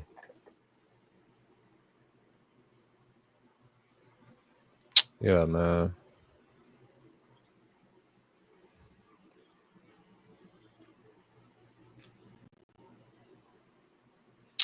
Like sometimes I feel like I hate shit, right? But I just be very angry at certain shit in the moment of certain shit. Like, so I wouldn't say I really hate nothing. I don't really know shit enough. I don't really like what I hate. Only thing I really could say I hate is being lied on. I hate that shit with a passion. I hate being lied on with a motherfucking passion, nigga. Like, I feel like it's nothing worse than a puss-ass liar, bro. You know the white bitch lied on Emmett Till and shit. The white bitch lied on Emmett Till and got him killed. And confessed about that shit like a couple months before she died and shit.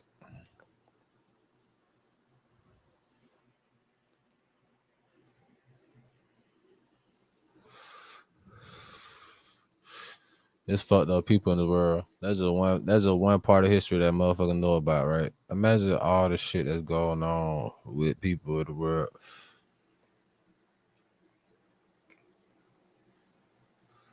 Niggas don't know shit about.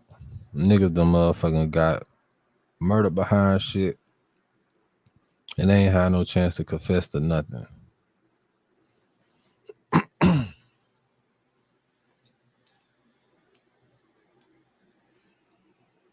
It's niggas that doing life behind murders, right? And the killers out here roaming free, knowing it's a nigga doing the time behind they puss ass action, right?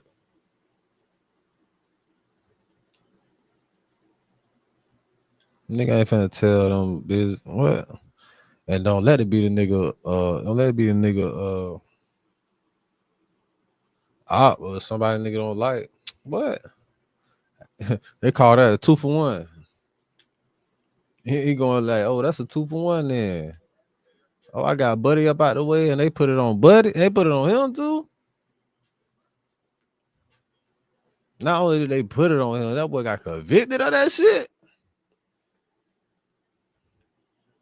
That shit be so fucked up because they'll pressure a motherfucker to copping out to some bullshit that they know they ain't do.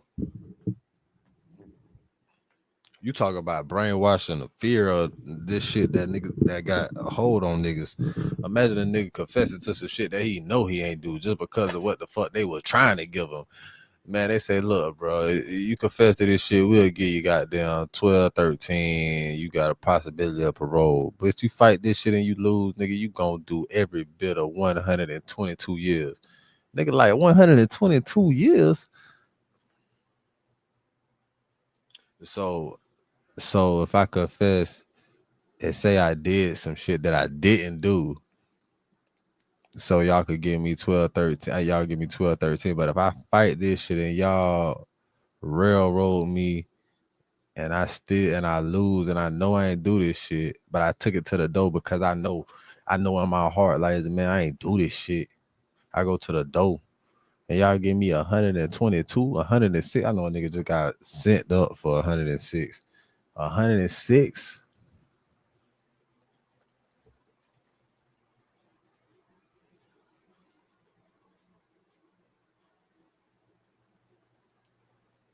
$106, bro.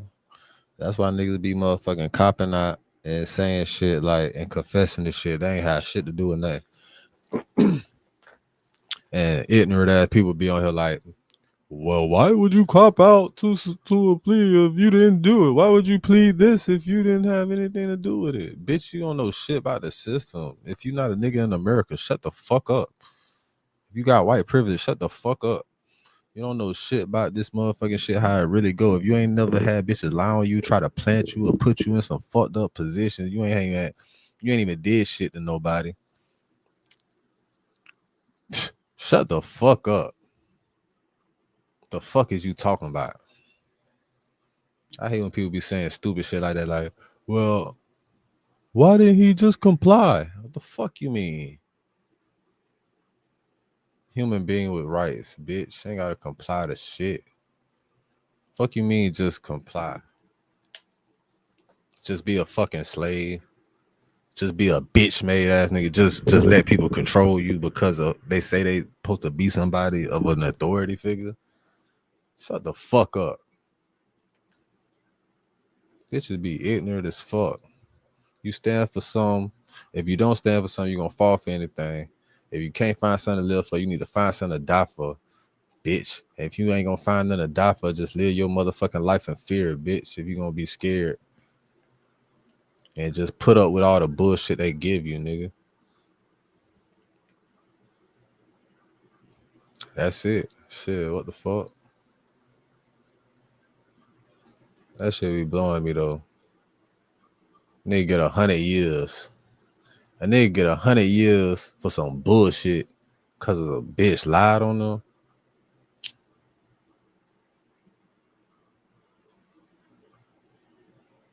And then niggas get acquitted of shit, and then they come back, DNA come back, people tell the truth or overturn their story, and then they want to motherfucking person out after 20-some years and he murdered a motherfucker that lied on him. Y'all think he wrong? Shit, no. He done already did that time for the fuck shit that it, bitch, what? Let him stay free. He done murdered the bitch after lying on him and he got free. Y'all bitch ass, y'all shouldn't, the fuck? Bitch shouldn't have been lying. I ain't saying bitch should have killed the bitch, but I understand how you can have any negative feelings towards a man who is dedicating his whole life in an attempt to find information which can better the health and lifespan of human beings. Also, none of the content is behind a paywall. Everything Blueprint does is on his website. He constantly tweets about how new experiments are going, and he publishes videos on YouTube showing behind the scenes. Brian does handle the hate very well though, and he expects it, as most people throughout history who have had a truly original idea have faced backlash. This is why he calls himself Zero. Zeros, by definition, cannot be defined and are hard to imagine, exactly like immortality. Which means it's finally time to answer the question, can Blueprint work? Can you live forever? The first technically, yeah, you live forever, you never die. This is just the physical realm of a body that you occupy in this moment of this human experience. So technically, no. It's not like you don't die anyway. Like, all these words and meanings is created. Like, once you get to the real, like, core of understanding of life and shit. And I feel like I always had a deeper understanding of this shit, even as a kid. Like, kids have the most deepest understanding of life, I feel like, or the most natural. Like, you can learn so much from, that's why, like, kids are the future and shit. If you look at a baby and shit, like, how they come up, and it comes somewhat to what Kanye was saying, like, how they be like, teach that baby how to act. The fuck you mean teach the baby how to? The baby's just being a baby and they're acting in their natural personality, habitat, like their natural actions, their natural thoughts. They acting on their own recordings. Like,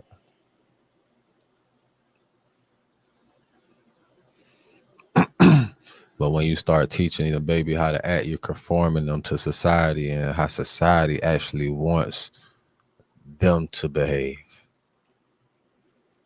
And who's to say that's the right fucking way to behave in the first place? Because society brainwashed somebody into believing some bullshit because the government brainwash your motherfucking children's mother into believing some bullshit and putting that on them. Steering the education a whole nother way, talking about milk does a body good and all that bullshit, right? But milk actually was fucking niggas up.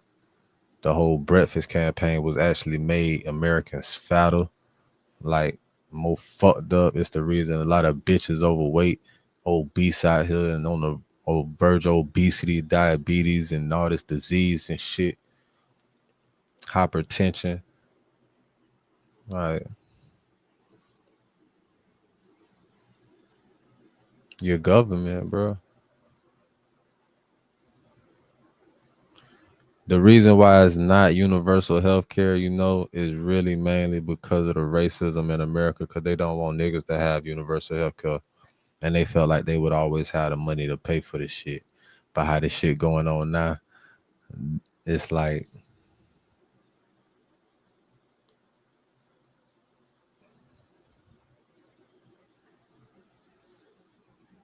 they still don't give a fuck. They would prefer to have universal health care for everybody, but because they going broke now, they can't even afford to be racist no more. They can't even afford to be racist no more. They'll prefer to have universal health care now. But they always felt like they would be able to pay for shit. But the people higher up, they still could pay for it. It's just you motherfuckers out here that voted against certain shit, that was against certain shit way in the past and shit.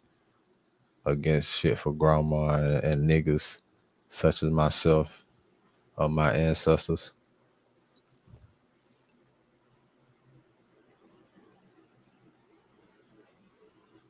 I don't even know how I got on that, right? I guess I got on that because we was talking about this, right? We'll see. First what thing to happens. get out of the way is that Blueprint has Allegedly clearly world news, improved man. Brian's health and lifespan compared to Slash his prior therapy session, 'cause lifestyle, this turns and would to likely therapy. improve the health of While we're most speaking people about watching therapy. this video. But is it going to make you live forever? The answer is no, probably not. But also, who knows? Biologically, you're gonna die. Biologically, you're gonna die. You're gonna die, bro. And it's okay. It's okay, bro. A lot of you motherfuckers be trying to die. A lot of you motherfuckers wish you had the heart to get the fuck up out of here sooner and to do it to yourself. I know. I know you do. But it's okay because this is a game, bro. Try to beat the game. You shouldn't even feel like that.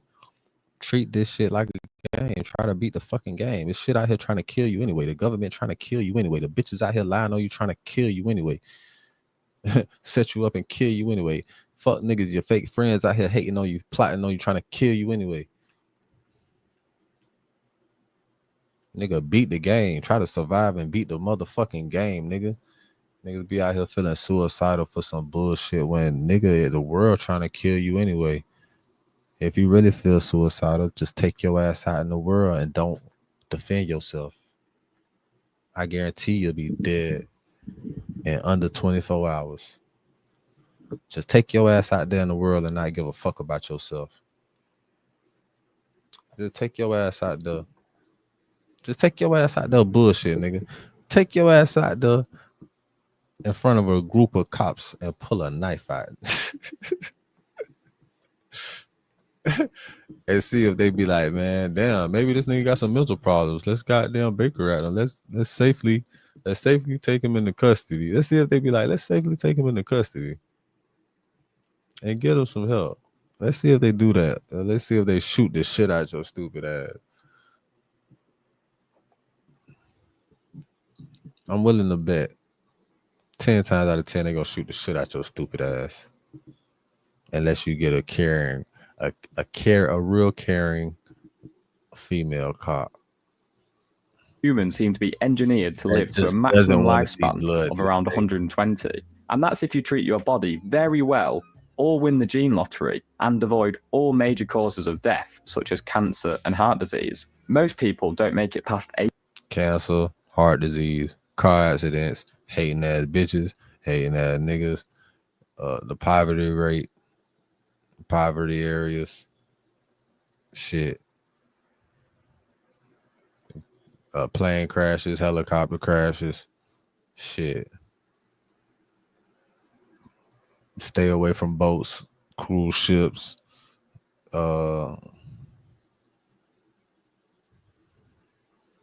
shit. Don't go deep sea diving in no shark infested waters. If you know what I'm saying.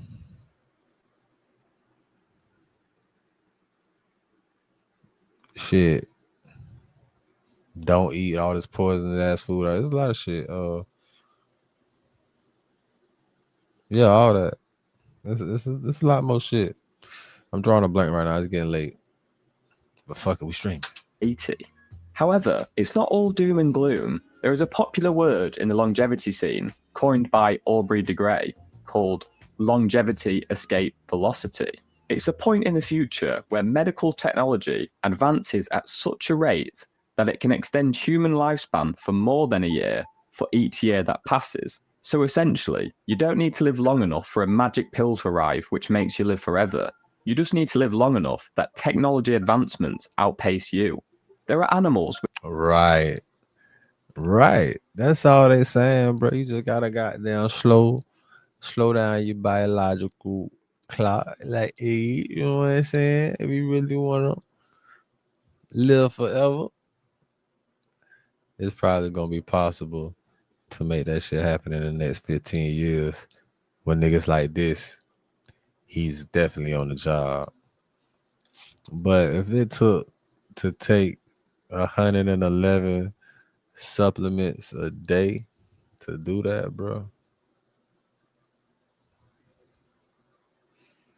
Bro, I got a problem taking one a day pills, right? I got a problem taking one a day pills consistently every day. So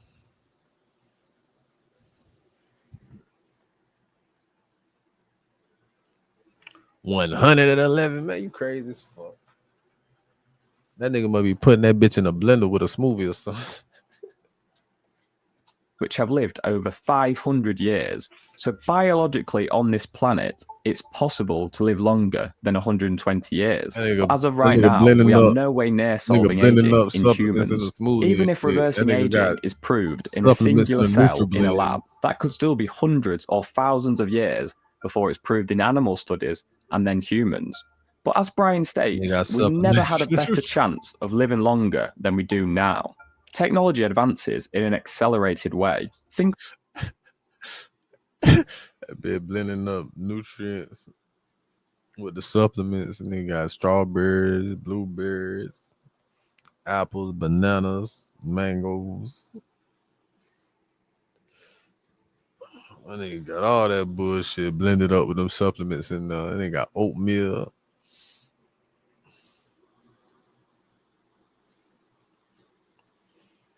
And they got raspberries, blackberries. And they got oranges, pears, apricots. They got avocados. They got tomatoes and that. They got everything in that bit blended up with goddamn. of the millions of years of humans without phones.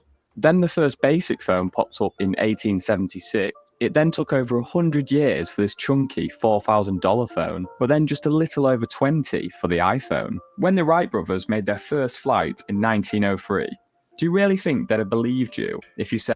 Yeah, when the Wright brothers made their first flight.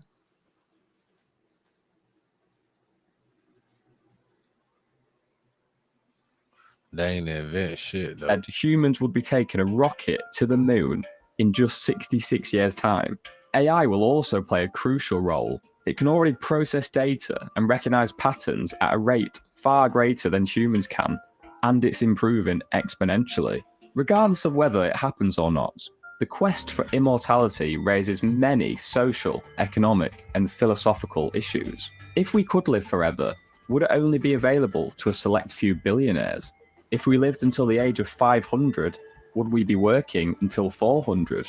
Would living forever destroy what it means to be human? And finally, fuck living forever, because, bitch, why the fuck would you want to do that and live in a place like this forever in the first place? Like, yeah, you want to live on Earth forever? I don't give a fuck if I was goddamn... I don't give a fuck if I was Jeff Bezos, Elon, Oprah, Kanye, Jay-Z, Beyonce, Rich, all together, bitch. I don't give a damn if I was a quadrillionaire.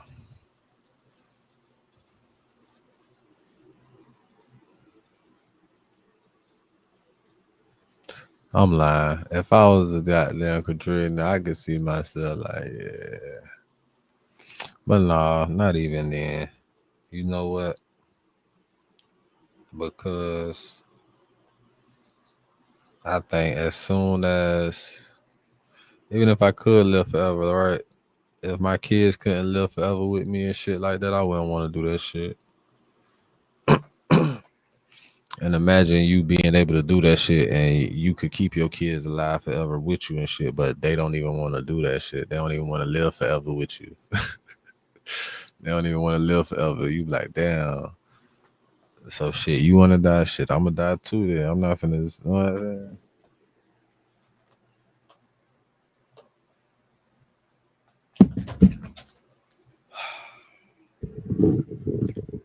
Shit just crazy.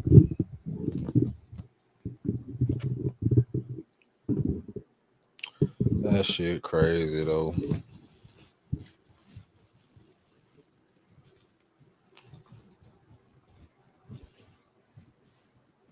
Fuck it.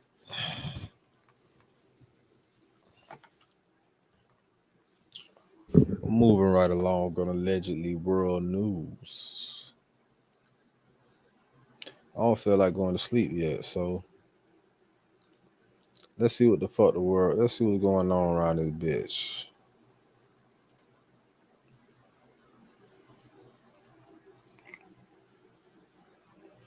Let's see what's going on in the world today. All right, this is something else I wanted to look at. I would definitely want to look at this shit right here. Let's go to this right now. Matter of fact, I'm probably finna re-up a whole separate stream for this. Yeah, man, we wrapping up allegedly news. All right. And I'll be back shortly. Yeah, man. Hey, this is Home Inc. TV. Hustlers on a mission that day. Sponsored by dividendsapparel.com. Remember, whatever you do, make sure you do it capital and create a positive impact today and later. Fuck them haters. Get your paper straight like that. And never forget, real niggas do what they want to do. Bitch niggas do what they can. Hoe ass niggas gonna talk about it, and fuck niggas gonna hate regardless. I promise you that. So do your shit to the fullest, nigga. And we in the lit house. Whatever you do, make sure you keep the light within you shining bright. I'm gonna be right back with a real nigga reaction, because I ain't ran one of these R&R moments in a minute. And yeah, man, we gonna do that with Young Pharaoh, with the Young Pharaoh interview, the Tasha K Young Pharaoh interview that was deleted and shit. Yeah, I be. I'm a hustler on a mission, grinding for that spot, a brand new pot to piss in. Trying to school my partners home, they pay attention. I'm sticking to my vision, on the road to the riches. Every single day, I'm a hustler on a mission, trying to get 100 M's, nigga, I ain't kidding. I'm on a mission, 24/7, 365.